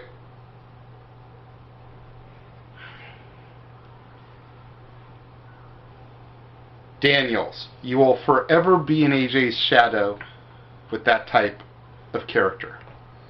That's not the fallen angel. Alright. So, let me just clear everything up for everybody out there watching in YouTube land. Bound for Glory fucking sucked. No, not even that. The two big showcase shows of the year for the two companies of the wrestling business both sucked. Yeah. Because Mania was awful, and Bound for Glory didn't deliver. Yeah.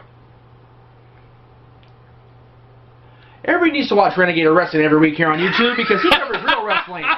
He needs to cover some decent shit. He covers PWG. He covers Ring of Honor at times. He covers SoCal Indies. He knows what he's talking about. And the stuff we watch on Monday and Thursday and Friday... You want to see a Supercard show? Go to Steamwolf tomorrow night. Go to Steamwolf tomorrow in Reseda for PWG. We won't be able to be there because we can't afford it. Or if you can't get to Steamwolf tomorrow, next Saturday, come down to the Long Beach Comic-Con at the Long Beach Convention Center. Wrath of Khan, baby. 5 o'clock, Mach 1 Pro Wrestling presents the Wrath of Khan 3. Not Ricardo With Montalban. your admission to the convention, you get a free 2-hour wrestling show. Yep. All right. That will be better than Mania and Bound for Glory combined. Okay. Which brings us to Impact and the fallout of Bound for Glory. Fall out or fall down? Because I swear the writers fell down for 45 minutes and stopped writing. All I heard was talk. Seriously, they did a segment with Sting and Hogan, commercial break. Sting and Dixie, commercial break. Angle and them, commercial break. Storm and them, commercial break. Rude and them. Rude and them, then Storm and them. You're right. Thank you. 4 or 5 commercial breaks, 45 fucking minutes without a single match. And what's the first match you bring out? Which, granted, I don't mind because there are 4 knockouts I actually enjoy. Knockouts tag title match. And Winter and Angelina should have won. They gotta give it to Tara and Brooke. I like Tara. I like Tara too. Can we have Tara and Winter as a team? And get Angelina out of there? A couple of dark personalities. I like where you're going with that. I like that. But Seriously. But see, Tara's a hero now because she got out from the wrath of Madison Rayne. So she's a good guy now. She's a good people now. Okay, so when Angelina finally turns on Winter, because we know it's bound to happen, she's not going to play, background for too much longer. No. There you go. There you go. So we get the Knockouts tag title match, and then more talking. Which was still better than pretty much any Divas match WWE's put on in the past year. Very true. This is very Love true. you, Beth. Love you, Natty. Sisters of Salvation, Divas of Doom, Sisters of Destruction, whatever the fuck you're calling yourselves this week. But the girls you got to work with are god-awful. Yeah. And then there's a couple more things sprinkled in there, and then we get Velvet out there crying and thanking everybody for all their support. It's like, gag, seriously. It's like, you're supposed to be Velvet Sky. You're supposed to be an arrogant, snobby little bitch going, haha, I did it. And then here comes Karen. And 2 feet in front of her is Karen Screech. Shut up! We can't get on Karen's Screech too much because we have all sat back and endured the wrath of both Stephanie McMahon and Vicky Guerrero. I think we served enough time, dude. Between those two, we've served enough. Where's our penance, man? And Karen's worse. Our penance is the mute button. No, seriously. Because Karen isn't bad to look at. Seriously. Here's the difference. Stephanie was an awesome character. And Stephanie has family ties to the business. 500 million fucking generations. Vicky got a job because Eddie died. Let's be real. Karen's got family ties to the business too. No, via marriage. Okay, but she divorced one and married the other, and she somehow got worse. I don't care. And then she's the VP of the Knockouts, and Executive Vice President in charge of Knockouts Relations. We're going over 15 minutes today. I don't care. Oh, God. And then I wonder what Johnny Laurinaitis has to say about Karen Angle being the Executive Vice President in charge of Knockout Relations. I think she's doing a wonderful job. She's great to look at, and she's an asset to TNA. Thank you, Johnny. Thank you. Thank you. Thank you, Johnny. Appreciate that. But after all of that bullshit, we get 30 seconds of awesomeness. Yeah. With the return of the first ever Knockouts champion, Gail Kim. And to be honest, one of the few that actually deserved it. Yeah. Her, Kong,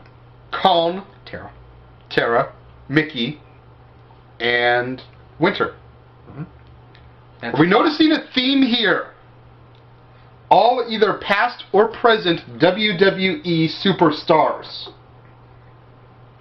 Just throwing that out there. Yeah.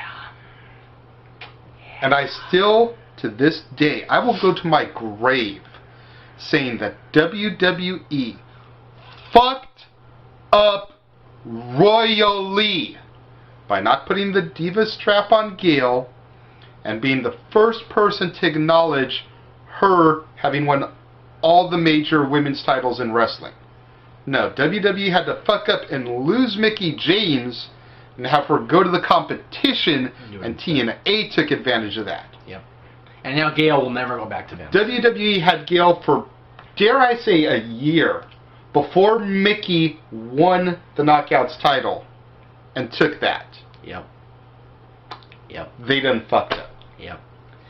But TNA fucked up just as good at the end of the night. Yes, they did. Let's get to the main event of the evening. I'm not going to talk about the Hogan, Sting versus Immortal thing with Garrett Bischoff ripping his shirt off and looking all, like, buffed out and stuff, because at the end of the day, he punked out his dad, which was fucking awesome. And Hogan and Sting are now a union, and Hogan's red, red, and yellow, which just makes my fucking Red and yellow, red and yellow, red and yellow. Dude, did you see somebody posted? Did you see somebody posted that video on my wall on Facebook? Somebody did a remix of Black and Yellow with red. I haven't even watched it yet because I got busy going out of town. I gotta watch this now because I'm sure it's epic. Anyway, the main event, as ordered by Stinger, the Stinger, the new authority figure, was Kurt Angle defending against not Bobby Roode because there was a contract clause, but James Storm. And not only was it a match with Kurt Angle and James Storm, it was a match with Kurt Angle beat up or fucked up or whatever because he beat on James, James shoved him, super kicked him, 1, 2, 3. The title changes hands. I think I've seen this match before. I think I have too. But in the role of James Storm, it was another guy. Yeah. It's called WrestleMania 21. Beat down, miss clothesline, F you, over.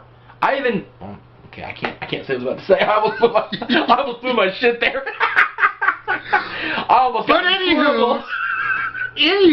Yeah. All right. I want to know. Okay. And I seriously want an answer to this. I want to know what the fans think would be the proper answer to this question. Because I can't get the answer from the people I really want it. I know. I want to know what Wildcat Chris Harris and Bobby Roode truly feel in their heart of hearts about James Storm being the champion. Yeah. Because both of them were set up to become the next big thing in TNA. Either NWA or TNA champion, right? Only to have it ripped out from under them by the Booker. By Jeff Jarrett in the case of Chris Harris. Yep. And by Hulk Hogan in the case of Robert Roode. Neither one of them were willing to give up the spot at the end of the day to somebody who deserved it. And now James Storm has it.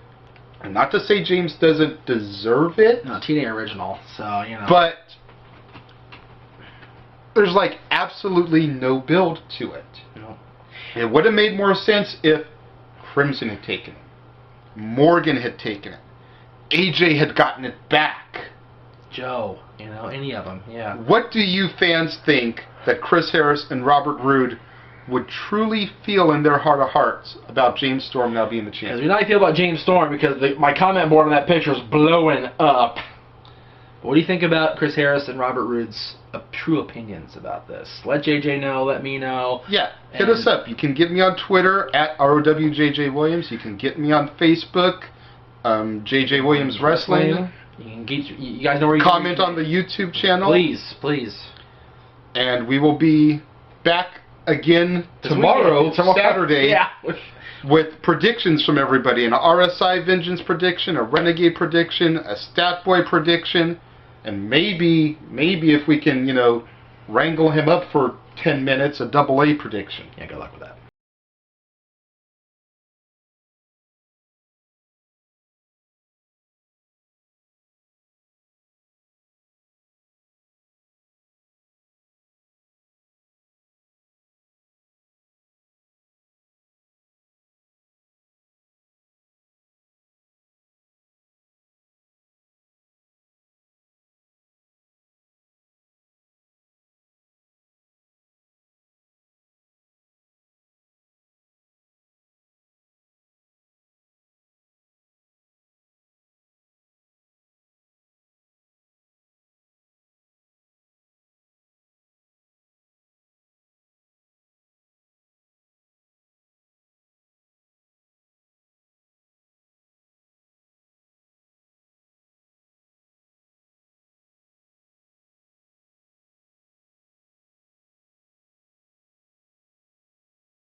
And now, preview time. So let's take a look at what's coming your way.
Casa D18 Studios, an affiliate of the Jeff Meacham Network, Multiverse of Media, proudly presents this retro content from NoDQ.com.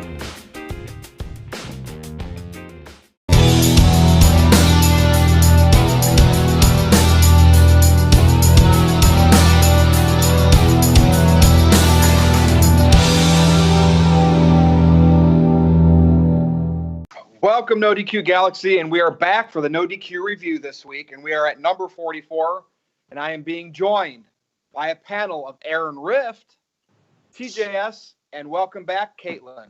How's everyone doing? Great. Caitlin, we'll start with you. What's up?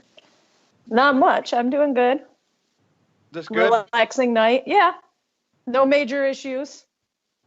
We got some interesting topics, and we definitely need a female's perspective on one of them. Okay. I mean, we have TJS too, so what's up, TJS? Hey, man.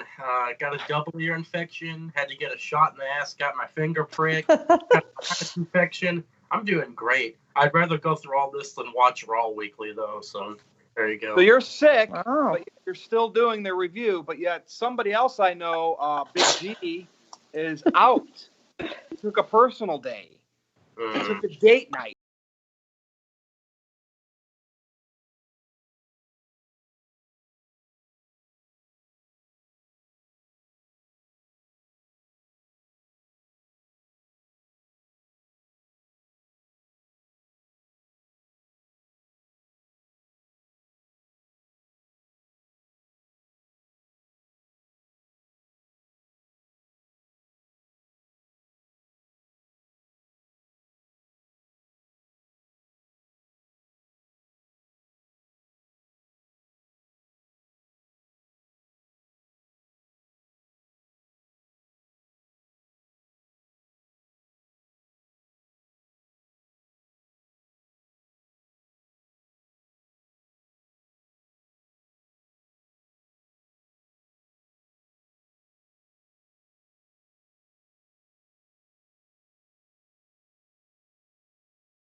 Coming up here in New Japan, and seems like he's going elsewhere, back to the States. We have All Elite Wrestling.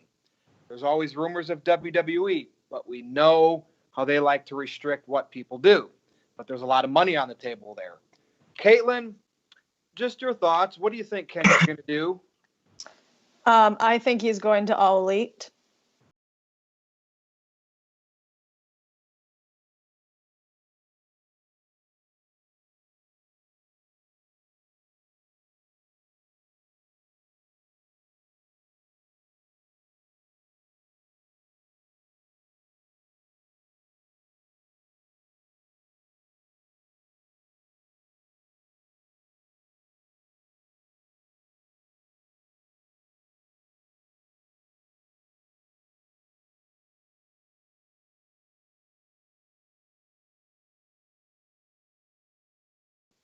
What do you think Kenny's thinking? Big money. See, the thing is that Tony Khan also has big money, just like Vince. So I'm very conflicted because I know that if Omega wants to make the money, he can go to WWE, but All Elite Wrestling also is giving these big contracts out. And if he went to AEW, then he'd get to work alongside his friends. Not saying that he doesn't have WWE friends. He does, obviously, but I think he's going to end up in WWE because I think if he was going to sign with AEW, that they would have announced it at this rally, because at this rally they got the big guns out. Jericho, Pac.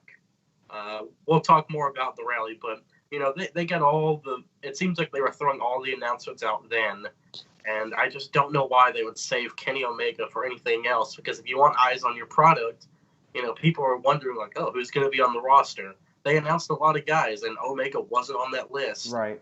And I could tell you why that was the case, because his New Japan contract isn't up until February 1st, so they have to wait until his contract is up before they can actually officially announce him. Now, I do agree with what Caitlin said. I think we will see Omega in WWE eventually. However, I expect him to go to All Elite Wrestling, and once his New Japan contract is up, they'll make the official announcement, and My feeling is he'll be a good candidate to be the first world champion. I'm curious, maybe we can have a side topic here, like who you guys would like to see as the first All Elite Wrestling men's world champion. Ooh. Should it be Kenny Omega? Should it be Jericho? Should it be Pac? Should it be somebody else? I'm curious to know everyone's thoughts. Virtue, who would be your All pick? right, so first of all, my opinion with Kenny Omega is he's got his clique. It's called The Elite. What's the name of this wrestling promotion? The Elite. So it should be so obvious where he's going. I mean, without a shadow of a doubt, because he could work there a couple years, and then if he has that WWE itch, he can always go there, right? But we don't know the details. We don't know how much money they're throwing at him. Everybody knows Vince McMahon does not give you creative control.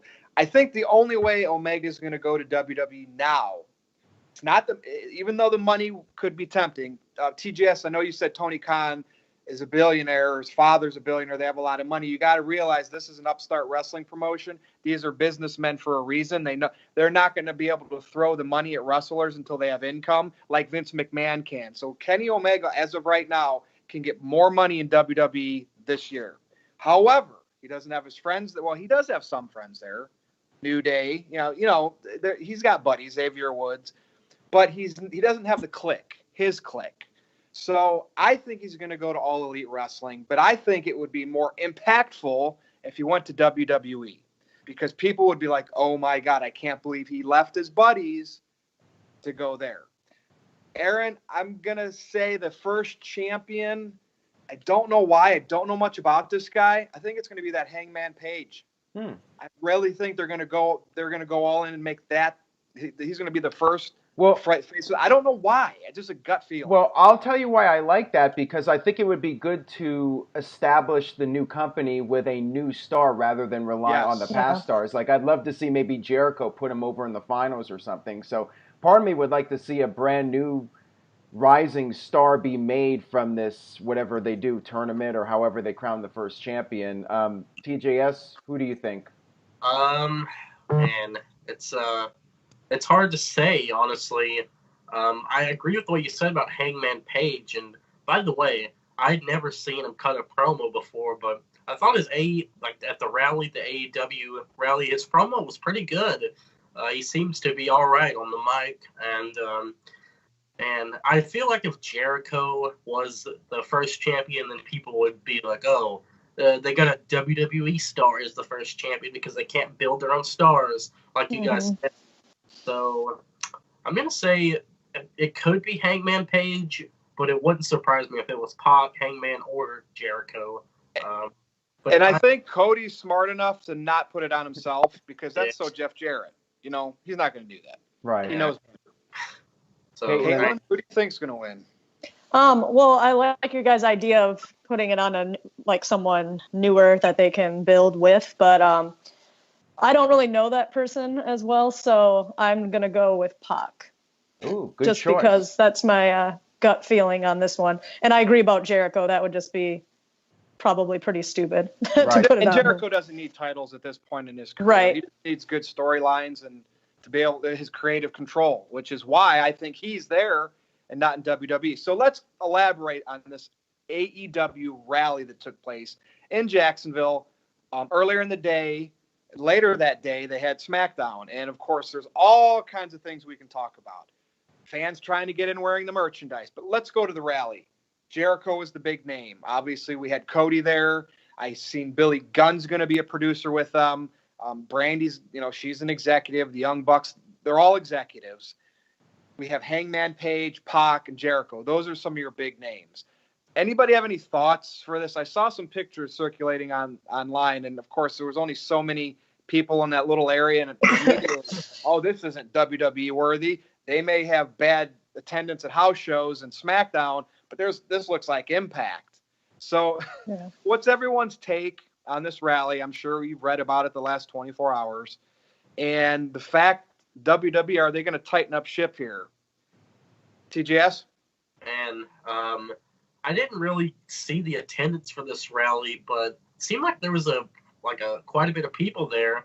The thing about this rally is I don't think anyone traveled, too far to be a part of this. Right. It was the kind of thing where it's like, if you're in the area, show up and be there. It would be interesting because it was right across the street from SmackDown, right? It wasn't far from there. It would be interesting, yeah, if they tried to run the rally at the same time as SmackDown. I wonder if fans would go there instead of SmackDown. Overall, I thought it was a good rally, though. There was pyro, which was cool. That's, unlike WWE. So, and I just thought it was funny how Pac showed up in his wrestling gear because that's like all he wears. Even like in WWE, if you saw him backstage, he was in his gear. So there's, I think that the rally was okay, and not much else I can say about it, Aaron. I thought it was good. I thought it was a nice first step for the company. The attendance, wasn't that huge. I think maybe 200-300 people, but that's not really important. What's important is if they can put people in the seats, beginning with this upcoming Double or Nothing pay-per-view and upcoming pay-per-views. And yeah, let's face it, it was just a rally. It wasn't a show. You're not having fans travel across the country for it. So it is a new promotion. It's going to take time to build up an audience, but I thought they did a good job with it. And Jericho ending the rally was a nice way to get some buzz at the end. I think CNN had it as a trending story, and it was trending on Twitter, so it definitely got some attention. Hundreds of thousands of people have watched the contract signing, so it's getting a little bit of buzz. Not millions. Not millions, but I mean, if you add up all the social media platforms, I mean that was just Twitter. Okay, so, and I get what you're saying there, and all the anti-WWE people want to say social media doesn't matter. And we know their WWE social media is big-time millions. So let's look at it in context. They're an upstart promotion. They're nowhere close to WWE right now. And I know you understand that, Aaron. Oh, yeah, of course. I don't know if everybody does. Right. Not on the panel, but on social media. But, Caitlin, I mean, you're not all that familiar with the New Japan guys and Ring of Honor all that much, but anything that you saw from that stuck out to you as being particularly interesting and might want you to check out a future show at some point? Well, I don't know about specifically, but I was very interested in it, which is funny because, as you say, I'm not super into the indie scene, but I do know some of the people because I hear everybody talk about them. But I was getting excited, and I was sitting there watching and texting the other Aaron, and I'm like, this person just signed, and this person, and I was interested in who they were going to announce, and I thought the fireworks at the end, or you called it pyro, I thought it was actually fireworks going off, but that looked really cool. Jericho's song was cool, so I thought the whole setup was really neat. I did think that the all of the like overkill with the Jaguars stuff kind of like, I was like, all right, come on, but other than that, I thought it was really neat, and I'm intrigued, and I'm probably going to pay attention to it for a little while and see how they do. Okay, cool. But here's some food for thought for everybody. WWE already has that targeted audience, the targeted audience of AEW, and you know what it is? It's called NXT. Mm-hmm. WWE already tours. They have 6 or however many NXT takeovers a year, which is the equivalent of these all-in pay-per-views, right? Aaron, we were at Money in the Bank. These arenas hold 10,000 people, right? I know TakeOver doesn't always sell out, but right. WWE already had, not that they intentionally did that, but they already have something to combat this AEW. Right. It's called NXT. So I'm just wondering how much they up the NXT game, because obviously somebody there has to know or told Vince McMahon, our main product, there's a lot of critics right now, but we still have our diehards. So Triple H, maybe he was a genius all these years, because him setting up NXT, making that his baby, and we all know the process. The main roster, they don't always get the shine, but in NXT, it looks really good. Triple H seems like he was ahead of the curve with this All Elite Wrestling thing, and I'm just saying, slow your roll, haters, or WWE haters. Let this thing develop. That's all I ask. I'm a Chris Jericho mark, and I'm not even getting myself too excited yet. Right. Well, that's understandable. Yeah, I just want to see it develop. Because you know what, Aaron? I don't want to be let down. I don't want to get excited. Right. And it's impact. Well, I think it's really important that they find a way to make their show different than what WWE presents, and NXT for that matter. And that's going to be a challenge. They need to come up with a different style and come up with something innovative that we haven't seen before. Yeah. Whether it's just the storylines or the way the show is produced and the presentation of everything, like all these little things, they got to try to come up with something new and fresh that hasn't been done already. So if they could pull that off, then they might have a realistic shot. But we'll have to see. You know, they did one show, it had a great response, but can they keep that consistency and keep the momentum going? Yep. So to be continued. All right, well, let's jump over to Monday Night Raw. And we have Hulk Hogan there. And, of course, there are still people that aren't forgiving him, which, you know, to each their own. He did say it. It's on record. And if you want to deem Hogan a racist for life, I understand that. I'm a forgiving person. I know from, you know, our perspectives, it's different. It can be different. We grew up watching Hogan. We heard him say something. It doesn't impact me like it might my buddy. But I'm forgiving him. I'm giving him that chance. And I just hope the majority of the people can. WWE brought him in a pretty interesting spot here, Aaron. How can you really boo a guy when he's coming out to give tribute to the greatest interviewer in wrestling history, Mean Gene Okerlund? Right. So I'm glad. I know it didn't sound too loud for Hogan, but he did get a fairly decent reaction. And once he started piping in on Mean Gene, the people were eating it up. And I thought that was a heck of a promo. I agree. So, Aaron, what do you think about that whole segment with Hogan? It was well done. They usually hit the nail on the head with tributes like this to the fallen. You know what I mean? Oh, yeah, absolutely. The video packages are always one of the highlights of the show, and this one was no exception. I thought it was extremely well done. They hit home all the major points of his career, except there was no reference to Bash at the Beach 96, which I understand because Hogan was out there as a good guy, and that was his big heel turn promo. But other than that, I thought they showed all the really most memorable clips from Okerlund's career, including the Detroit Zoo, which I was at not too long ago. And that was just a big mark-out moment for me because I was standing there at the zoo, and I'm like, this is where George Steele and Gene Okerlund had their little promo. So that was really cool. I really enjoyed it. Hogan did a great job with the promo, so say what you will about him, but Hogan is the man. He can go out there and he can really turn it up when he needs to. So he turned it on at the end there. It was just your normal. He was out there, and then all of a sudden, when he hit his chest, he went into full-on Hogan mode, and that was awesome. Caitlin, what's your thoughts on it? I got chills at the end when he started talking about the different people having the match up in heaven. So I really liked that. I thought it was great, and I don't know, you know, they did kind of choose the correct spot, I guess, to put him out if they wanted to try to not get him booed. I was just hoping everyone would not focus on that as much as what the reason for it was and not take away from the tribute to him. Yeah. So, but yeah, I thought it was good. Yeah, and I think it got a fairly decent reaction even on social media. Again, because it was about Gene Okerlund more than Hogan. Right. TJF. Virtue, will you do the Ric Flair Mean Gene introduction? I want you to do it. You want me to do it? Yeah, or Aaron, one of you, just do it. Woo! Mean. Woo. By God. By God, Gene. Yeah. You great. tell me to imitate Ric Flair, and I just freeze because you can't. Yeah. Anyway. It's like you guys said, Hogan did a tremendous job, and if there were people that wanted to boo him, then it doesn't make any sense because Hogan wasn't out there for himself. He was out there for Mean Gene. So it's not like he was out there talking about everything that he did and slamming Andre. He came out there and honored his friend, and he did a hell of a job. I think that promo was up there with the Ultimate Warriors promo a few years back.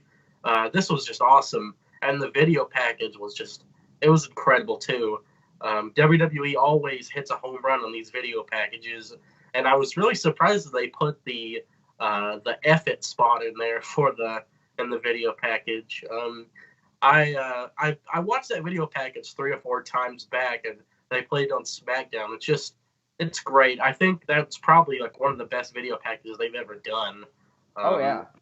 Yeah, and like you guys said, Hogan I felt like that promo was scripted where he was talking about the people, but I think that's the correct way to script something. It didn't sound robotic. It's like I felt those words that Hogan was saying. Like it wasn't like suffering succotash or whatever. Right. Yeah, and I guess that's the thing about the older generation guys. They what they're saying, like HBK, Triple H, Undertaker, and yeah, just awesome stuff. Indeed, it was, and it always sucks that we lose a legend, but we'll all see him again one day. So let's talk a little bit about some SmackDown. Everybody's favorite show, it seems like. I had people talk to me on social media asking me, why do they think SmackDown's the best show? Like, because Raw drags out because it's 3 hours. Because SmackDown has more of their favorite type of wrestlers like Daniel Bryan and AJ. That was an interesting, question, and I couldn't really answer. Is SmackDown really a well-written show, or is it just, are we so drawn out from Raw that we think SmackDown's better by default? But nonetheless, this week, SmackDown opened with Daniel Bryan, and he was in the concession area, cutting promo. And I want to see more of this, but at the same time, I really want them to go break fourth wall, but it's WWE. They probably won't. So I enjoy this Daniel Bryan telling people you're drinking too much sugar and syrup and all that good stuff. And the plastic cups and straws pollute the earth. And, of course, those were Planet fans that I'm sure indie wrestlers or something backstage. Right. But nonetheless, it was still on that concourse. It still gave me that vibe of Daniel Bryan's new character is insulting the fans. And I love that, because I think the fans are such a vocal part of the game. I like to see the WWE allowing wrestlers to shoot back at the fans, even if it's worked. So, TJS, what's your thoughts on the new Daniel Bryan? And is this gimmick working? Which, pretty easy question, right? Oh, yeah. It is shooting on the fans enough to help him stay over as a heel, or even get more over as a heel. Man, this is what a heel really is. I mean, you have this guy, and he's not doing the cheap heat, because this is actually, this is Daniel Bryan, and this is Bryan Danielson. It's not just a character to him. This is his real self, just, turned up to, 11. And he's hating the fans. He's talking about what they're eating, how they're harming the environment. I just love every bit of this character. He's not wearing the Yes t-shirt. He's not even wearing the Yes is Dead t-shirt. He was wearing an eco-friendly shirt, which I just thought was awesome. And later on, he did the promo where he was screaming about being vicious. This Daniel Bryan makes me forget that the Yes Movement Daniel Bryan even existed, because of how well he's done. And man, I think that him shooting on the fans is really helping him, because that's the whole point, right? The fans are not supposed to like the guy. So how do you get him to not like you? You get insulted by him. And I always thought that's the direction they should have went with Roman, but we all, obviously it would have made him more of a heel and not in Vince McMahon's eyes. But right. That's probably why I like it so much. Aaron?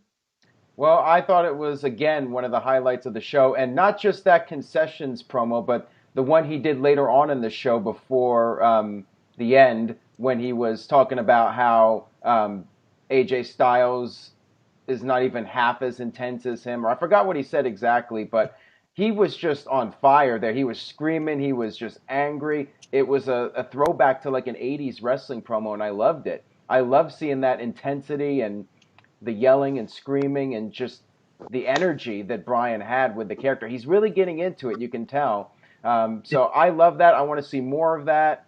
And he's definitely been one of the highlights of SmackDown. Why is SmackDown better than Raw? Obviously the 2 hours, but also I think SmackDown does have more overall talent in terms of guys that are really on fire right now, like Daniel Bryan. The Usos have been consistently great. Andrade Cien Almas is doing really well right now. Rey Mysterio's doing great. It feels like the talent on SmackDown are really doing well right now and have momentum. Is it safe to say it's less of a Vince McMahon style of guy on SmackDown? Because all those people you just mentioned look at the type of athletes they are, versus Raw. You have your Baron Corbins, your Braun Strowman, Nia Jax. Yeah, you see, yeah. I mean, it's like old school Vince McMahon theory of wrestling, and then you're wrestling. And everyone on Raw feels so flat. Strowman feels flat, like that promo with Lesnar I thought was a dud. Nia Jax was just driving me crazy. That'll come back up later. You'll see what topic I bring up. I'm sure that'll come back up. I just feel like the guys on Raw don't stand out, really. I feel like they're all the same. Like when I'm watching Bobby Lashley wrestle or Drew McIntyre wrestle, I'm just like, man, didn't we like just see this match? It's full of rematches, and like you guys said, it's so long, and I just feel like they don't care about that third hour.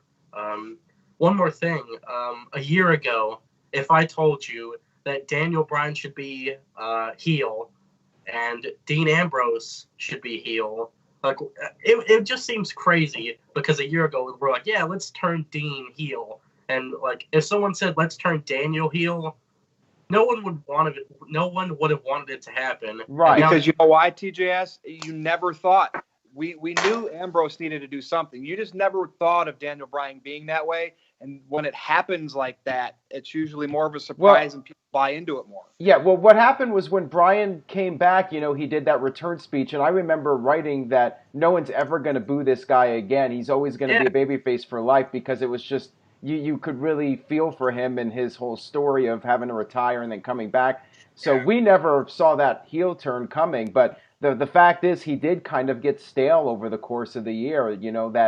That high from him coming back kind of cooled off a bit, and then the heel turn came at the absolute right time when he needed something to freshen up. Just like Hogan in '96 when he turned heel, he needed to freshen up his character, and that's what they did. But Caitlin, any other thoughts you have on Daniel Bryan at this point?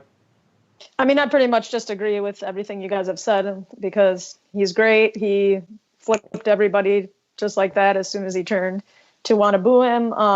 I crack up when he's going off about his stuff, and I look for things like that when it can actually make me laugh out loud. Just one thing about the hour difference between the two shows. I think it makes a huge difference, because near the end of SmackDown, I'm sometimes feeling like, how are they going to get everyone on the show? Like, there's not enough time.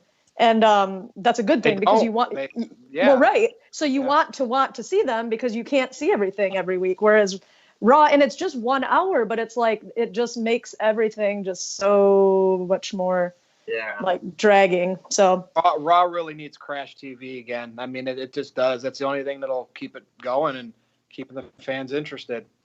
But, well, okay, since we're over on SmackDown, so we have an interesting development here.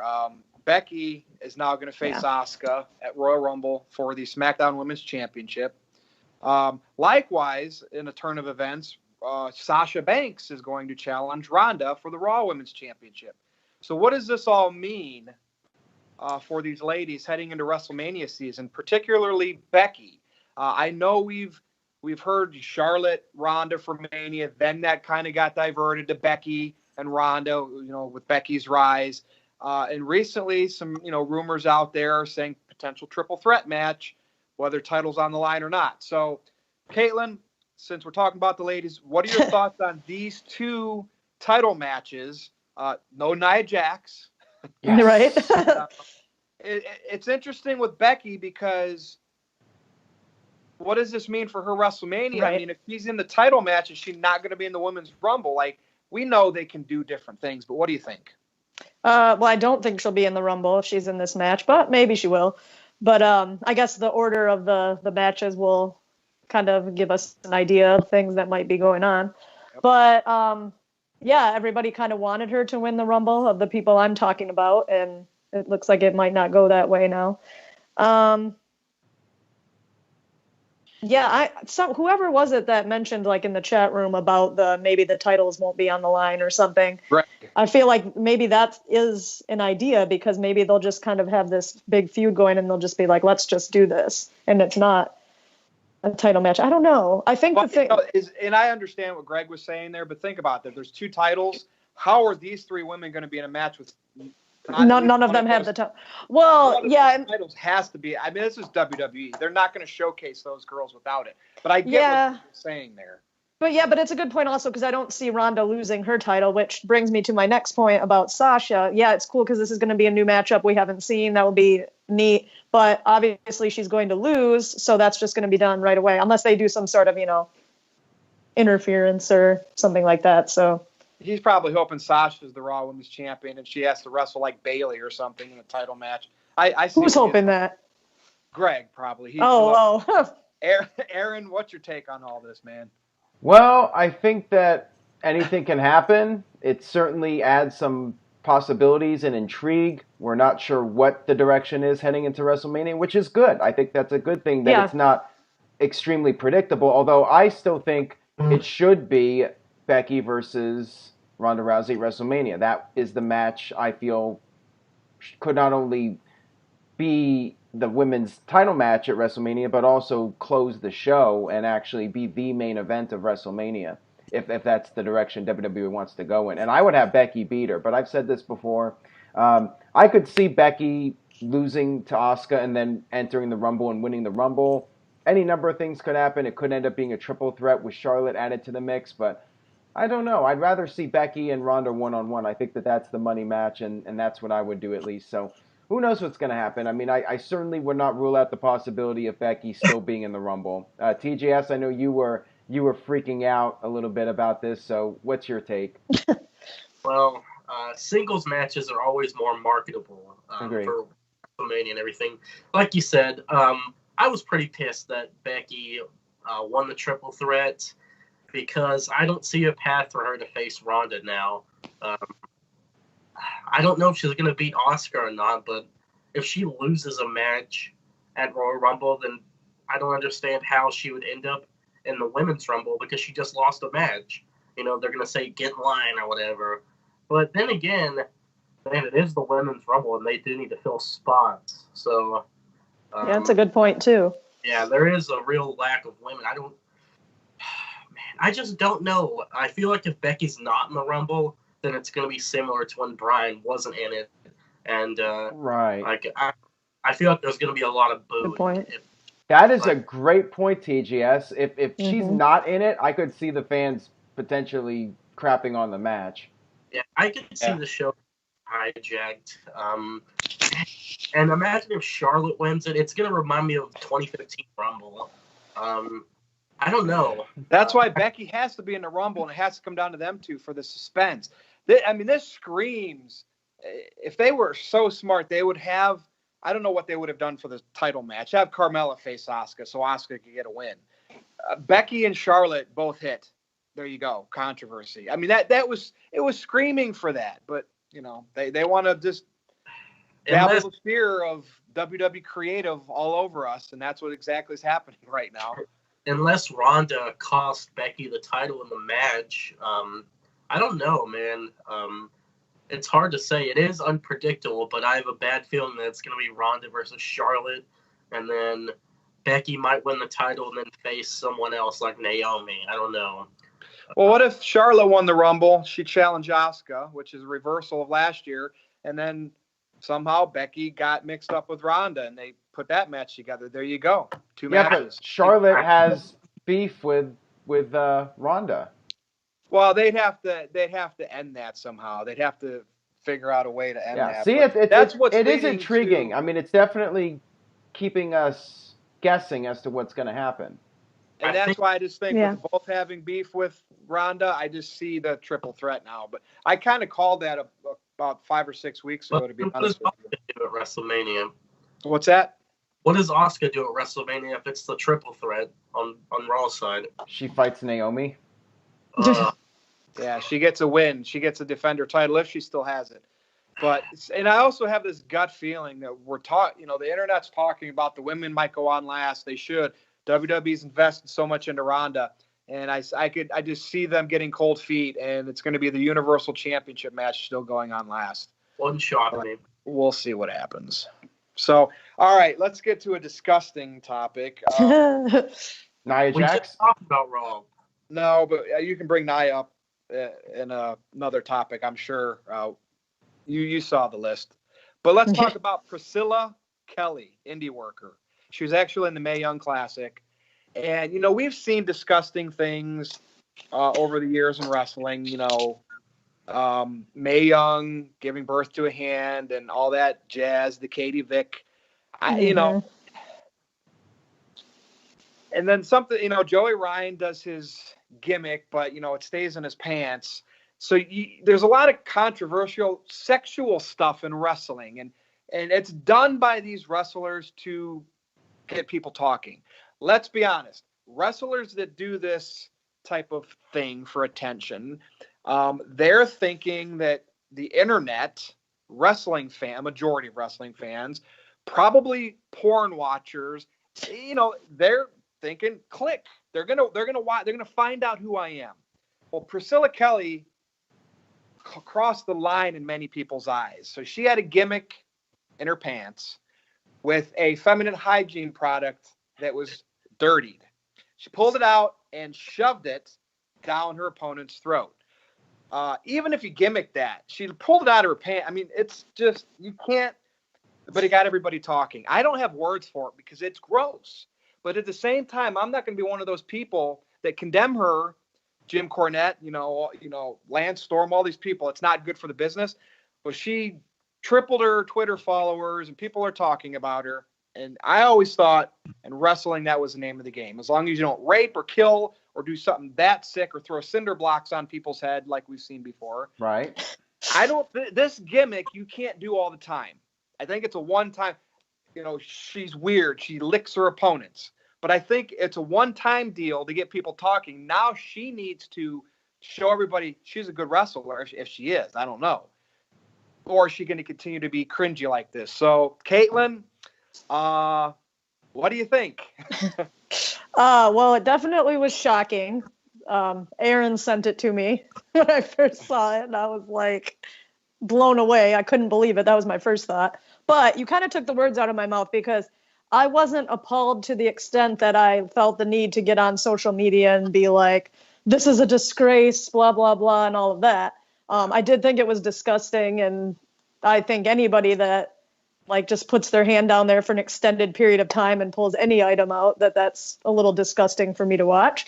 In a wrestling, situation, this is just I don't know, but that's pretty much was my thoughts on it. Would you say it's the most obscene gesture thing ever in the history of the business? Of anything you can think of? Because a lot of people think that. The most revolting thing ever. I mean, it's hard to say. It was pretty bad. I'll say that. I was actually fooled for half a second too. I was like, is this real? Is she really going all out with this? And that's actually removing that? I don't know. So that's why I was extremely shocked at first as well. I don't know. I'd say it's up there for the top ones. All right, because Aaron. Sorry, I'll let him go. Keep going. Well, no, keep going, because okay. I know Aaron let you know about this, but you would have found out. It was all over the internet. Oh yeah, I know. It was everywhere. That was her goal. And any professional wrestler, right? I once wrote a column called "Pro Wrestling's a Carnival Act." We talked about marks, the chalk outlines, what the carnies would do, and, right? Coney Island, freak show, weird stuff, always got people's attention. That is very true. I think that she is doing right to get her attention. I just don't think it's sustainable. She has to now show everybody, hey, I can wrestle. Yeah, well, I agree with that. I cut you off there. I'm sorry. Yeah, I guess what I was going to say wasn't really going to make sense, so I'll let Aaron go. Okay, well, remember when DX had the poop fall on the Spirit Squad? Yeah. Remember when The Rock gave the rock bottom to Davey Boy Smith on the platter of poop on Monday Night Raw? Yeah. See, that's what I was going to say. I was going to bring that up, and that feels different to me. Yeah, it's worse. It's poop. Yeah, it's simulated poop, but it's still poop. Chris Jericho peed in William Regal's tea. I mean, even though he really didn't do it. But I mean, it's just crazy that because, it was, I don't know. I would have never thought to do that gimmick, Aaron. Right. Well, she is trying to do what it takes to get publicity. Now, which I respect. People are going to hate me for that. Will it bite her in the ass when it comes to interest from WWE? That's quite possible. You never know. She might now have this lasting legacy of being the woman that shoved her dirty tampon down her opponent's She's good friends with Joey Ryan. Joey Ryan's got a good relationship with Cody. All Elite Wrestling. So if they want anything other than wrestling on their product, They got some outcasts. They know who to call for that if they're interested in that type of humor on their shows. But look at All In, the Penis Druids, Joey Ryan, Cody Rhodes, and the Young Bucks. Let that happen. So the door's open. I'm not saying we're going to see bloody tampons, but yeah, we'll see. I don't know. We'll see if she can evolve. What can she do next? How could she step it up and go to the next level? Yeah, as a wrestler. Any other thoughts, Aaron? Or TJS is just waiting to chime in on this. Go ahead, TJS. Okay. Is this really that different from the mandible claw? Because people were like, oh, it's that dirty, disgusting sock. Oh, it's got his ball sweat on it. Oh. And I mean, that was his finisher for years. It was supposed to be a disgusting sock that he pulled out of his pants. So how is this much different? There is always blood in wrestling. Granted, not blood, but Gangrel literally drank blood. So I just think people were making a big deal out of nothing. I don't think this has any place in the business, but it's not that big of a deal. I think it's dumb. I hope we never see it again, but there's been grosser stuff in wrestling, like you said, Aaron, with all like the DX showering people in crap and John Cena dumping crap on Dolph Ziggler. Oh, at one time Kevin Nash had a sewer truck and he sprayed Randy Savage with the sewer crap. And I mean the Val Venus choppy or pee-pee, even that's really obscene. And that happened. Al Snow got his dog fed to him. People have been pissed on. People have been pissed on in WWE. And Stephanie and Stone Cold were put on crosses. I mean, there's wrestling's always had stuff that's crossed the line. You remember that Shawn Michaels had to piss in a cup, and he's like, "I'd rather be pissed off than pissed on." He threw it on. I just think that if it was real, that would be a big deal. But it was pop. But I do have something to add though, because I think like periods are one of the things that are still kind of like stigmatized in a way where like it's a huge deal if anything is seen or anything like that, you know what I mean? Just in everyday life. Like if you're walking around and there's some type of accident and like that's a huge deal and everybody gets all up in arms about it. It's true. I think that plays into it. It's different than crap or like this or that. It's true because I was in high school and for some reason I got sent. Were you wearing white pants, TJS? No, I'm not. We're talking about a friend of mine was a female. She had a tampon. I was like, oh, let me see it. And then I just opened it, and I was playing with it just like for the hell of it. And then the teacher saw it, and I got sent to the office for it.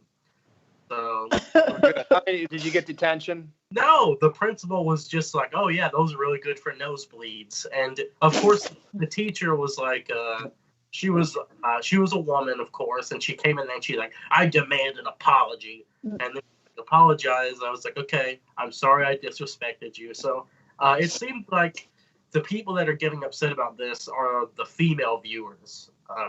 And I guess it's okay. But yeah, that's what happened in high school. Well, let's Thanks for sharing. See if she lands on TV anywhere, or if this is just going to typecast her to be an indie worker that attempted a sick stunt and actually did it, and we'll see. So, Tampon Gate. Did that draw a lot of traffic during those few hours it got hot on the internet for you? It was actually very helpful for site traffic. So, hey. There you go, people. There you go. That's the game. TJS, you brought this up because you were talking about Dean Ambrose at a house show getting curb stomped and selling it for 15 minutes. I'm okay with that at a house show. Obviously, there's no time to do it on TV. But at the same time, why was that curb stomp, worse than any other one where people are up in a minute afterwards? So the topic, and you can elaborate on this if you want. I'll start with you. But the overall topic here, the death of finishing moves. We know at WrestleMania there's 5, 6 F5s, multiple spears, submission. Everybody's got a power finisher and a submission. Just because I think the drama has been lost in wrestling, they have to do false finishes to create excitement with the crowd. But do you think that there are any finishing moves over today like they used to be? I mean, for Pete's sake, the DDT used to be over like Rover with Jake the Snake Roberts. Right. So TJS, elaborate on this. You brought it up. Talk about Dean selling that and finishers today. Is there anything like finisher-wise like there used to be?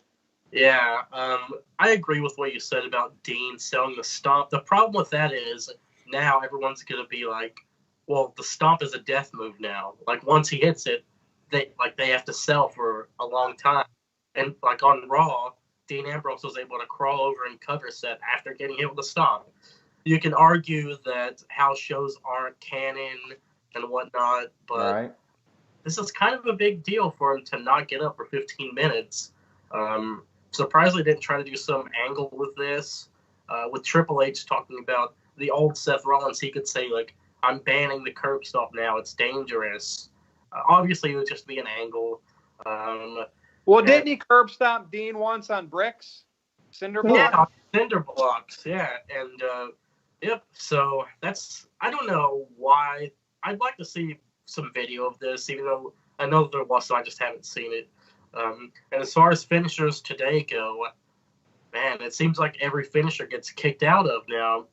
I don't think anyone's kicked out of Mustafa Ali's finisher, the 054, but he hasn't really used it in many big matches. I'm going to go last on like the most over finisher today. Aaron, you can go ahead. So we're talking about what's the most over finisher today? Well, I mean, is there even one? Is there even a finisher that's over? Like back in the day, a lot of them. The Stone Cold Stunner, the People's Elbow, the Tombstone. I mean, Shawn Michaels Super Kick. And today, I don't even think anybody's finisher feels important. Because everybody, you know, and maybe, Aaron, maybe it's because there's no jobbers to take the finishers and be out cold like there used to be. Good point. Everybody's a competitive wrestler that can kick out of, I don't know. But, like, do you even think there's a good one today that's over? I mean, there's not a lot of them, unfortunately. I mean, exactly. I feel like some of the submissions are over a bit, like the calf crusher, I think people take seriously as a submission finisher, and Daniel Bryan's running knee, I guess, people take fairly seriously as a finisher. There's a few of them, not a lot though. I mean, the thing is, like, a lot of the moves. Ronda's, absolutely. I think Ronda's probably the best example, Caitlin. That's a great choice there. I mean, nobody has gotten, once she gets that locked in, it's over. Like, nobody has actually, like, broken out of it yet. It's like master lock. Yeah, well, somebody will eventually, you know, maybe WrestleMania or whatever. But, yeah, for the most part, the thing is, like, a lot of the moves now are pretty much just referred to as signature moves instead of finishing moves. And there's not really such a thing as a finishing move anymore. So it's just the era we're in. We're in the era of near falls, and you got to have all the near falls. Every match has to be Ricky Steamboat versus Randy Savage, and that's just the nature of the beast now in 2019. And remember, Aaron, that match didn't have a finisher. It was a roll up, I believe. Right. And then even Owen and Brett at WrestleMania 10 was a victory roll up. Right.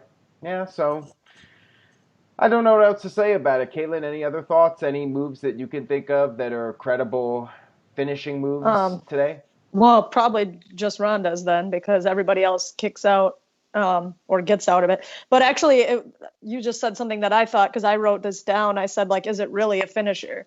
Because they don't finish the match. Right. Usually, like, I mean, to me, that means you do the one and it's done. And then, but no, you have to hit 3 to beat somebody or something like that. So, yeah, you never really expect that the match is done when someone hits a finisher.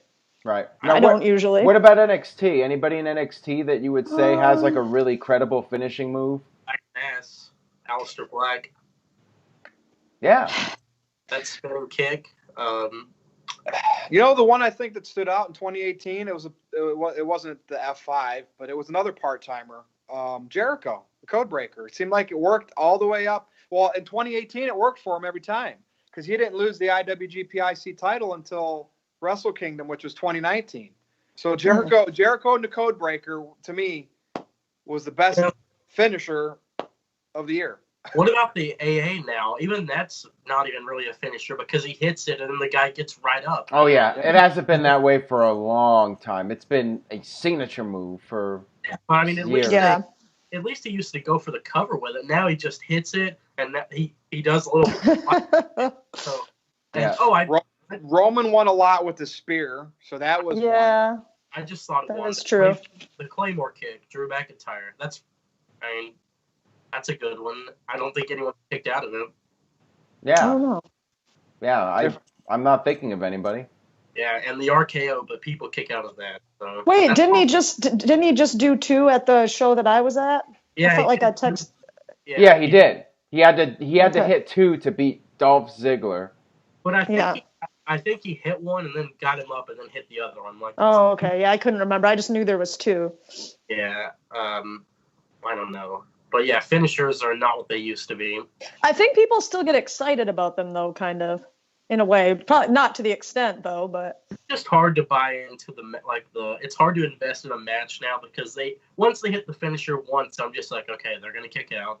And Aaron, remember in WWF No Mercy on the N64, you had to work up to that finisher. Remember the old wrestling games? Well, later on, you could start spamming your finishers. And I think WWE became like the video games where everyone has the finishers with the near falls, and it's just constant big move, kick out, big move, kick out, big move, kick out. Yeah. I just remember the Rude Awakening, the Perfect Plex, the elbow drop, the leg drop. I mean, they just meant something. But, it's changed. We're in the era of false finishes. Yep. Yeah. I feel like the purpose of the match should be to build up your finisher. So that is supposed to be the conclusion. So every story has the beginning, middle, and end. You can start the match, build momentum, in the middle, hit your signature, and then the finisher should finish the match. I think it should just be a build-up. But nope, not happening. Well, maybe if we're lucky at one of these all elite wrestling events, we're going to have the Shell Shock Ryback versus the Jackhammer and Goldberg. Anyway. All right, main event time. So I came up with this one last, and I thought it was most fitting to end the review this week. So we're going to go around the horn, but what was the most cringeworthy segment, either Raw or SmackDown, this week? I'm sure we can overlap a lot, but hopefully we'll have about 2 or 3 different ones we've discussed. So who wants to go first? Caitlin. I do, so nobody takes mine. All right, fair enough. The whole segment of a moment of bliss or whatever it is called, but especially Nia, but Rhonda too. Her speaking in it was pretty cringe as well. And then just that noise that Nia made as she. What was that noise? I can't do it. Can anybody do it? Hey, she had food stuck in her throat from catering. That's what I thought was disgusting. I wanted to puke my guts out when I heard that. I'm like, that is the Didn't think it was worst, that bad, but most annoying sound in the world by far. I mean, Jim Carrey has nothing on Nia Jax when it comes to the most annoying sound in the world. All right, so Caitlin, you picked that segment. Yes. You know what I always tried to give Nia the benefit of the doubt, but she goes out there and immediately it's the "oh no you didn't" type. That's her promo, and that doesn't work. Right. You know what I mean? That type of promo in wrestling does not work. So yes, I agree with you. That was a very cringeworthy segment, and everybody involved, unfortunately, and maybe some people don't have the skills that others do. But WWE Creative, as always, is to blame for putting them. You're supposed to put your talent and protect them. Put them in spots to showcase their strengths, not their weaknesses. All right, TJ. Yeah. Hopefully you got something different. I don't. Nothing. Not enough could be said. What's another cringeworthy segment? Because there has to be more than one, right? And well, I got one. Go ahead, Aaron. I'll go last. But Virtue, you might want to talk about this too. The Braun Strowman promo with Brock Lesnar, which I thought was just so go ahead. Dud. I mean, Strowman, just the lines that he was given were terrible. He referred to Beastie Boy. You gotta fight for your right to party. That's the good Beastie Boys. Yeah. And then what was stupid was Lesnar came out and then just walked away, and Strowman just stood there in the ring and did nothing. He didn't run after him. He didn't do anything. Which, yeah, sure, maybe his elbow isn't healed, but again, creative, protect your players. Don't make Braun look like a wussy. And that was very cringe. And like you thought, like they pre-taped Brock's segment. It with was Heyman. so bad. It was probably live, but it was so bad with the timing. I thought they pre-taped Lesnar and Heyman just because Lesnar was lazy and just wanted to wait in Gorilla to walk out to the ring, and that Braun had to watch it, hour or two before Raw and memorize when he was supposed to say stuff. And he said, "Oh, I can do this. This will be easy." And then when he got out there, he froze. That's how it. If it was live, it probably was, but it came across like Braun botched the pre-tape. Oh my God. Yeah, that's what I think happened too. I think it was a pre-tape, and Braun was supposed to try to You sync think it was a pre-tape? You think it was a pre-tape?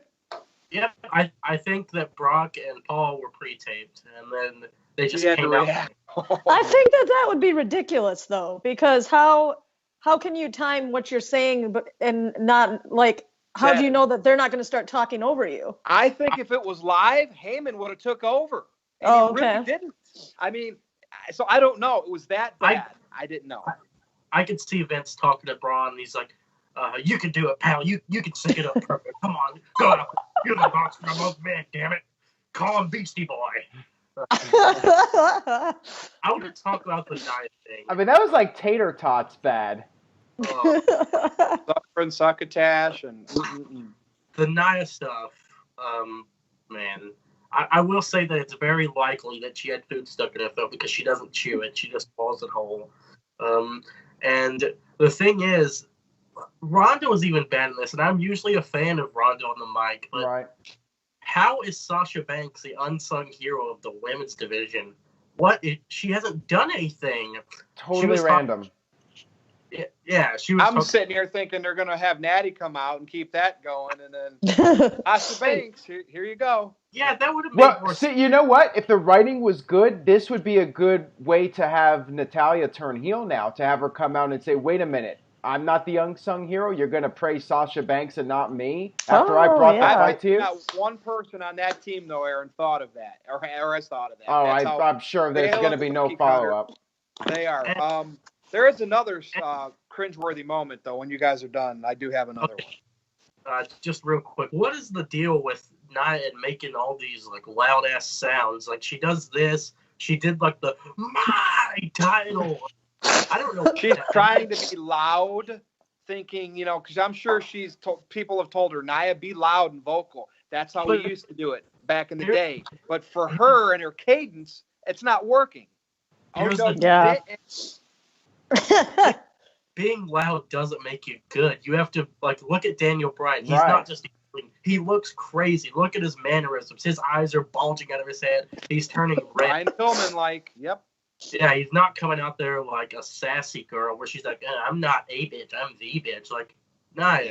That was a horrible line, by the way. That was probably the worst line of the 2 days.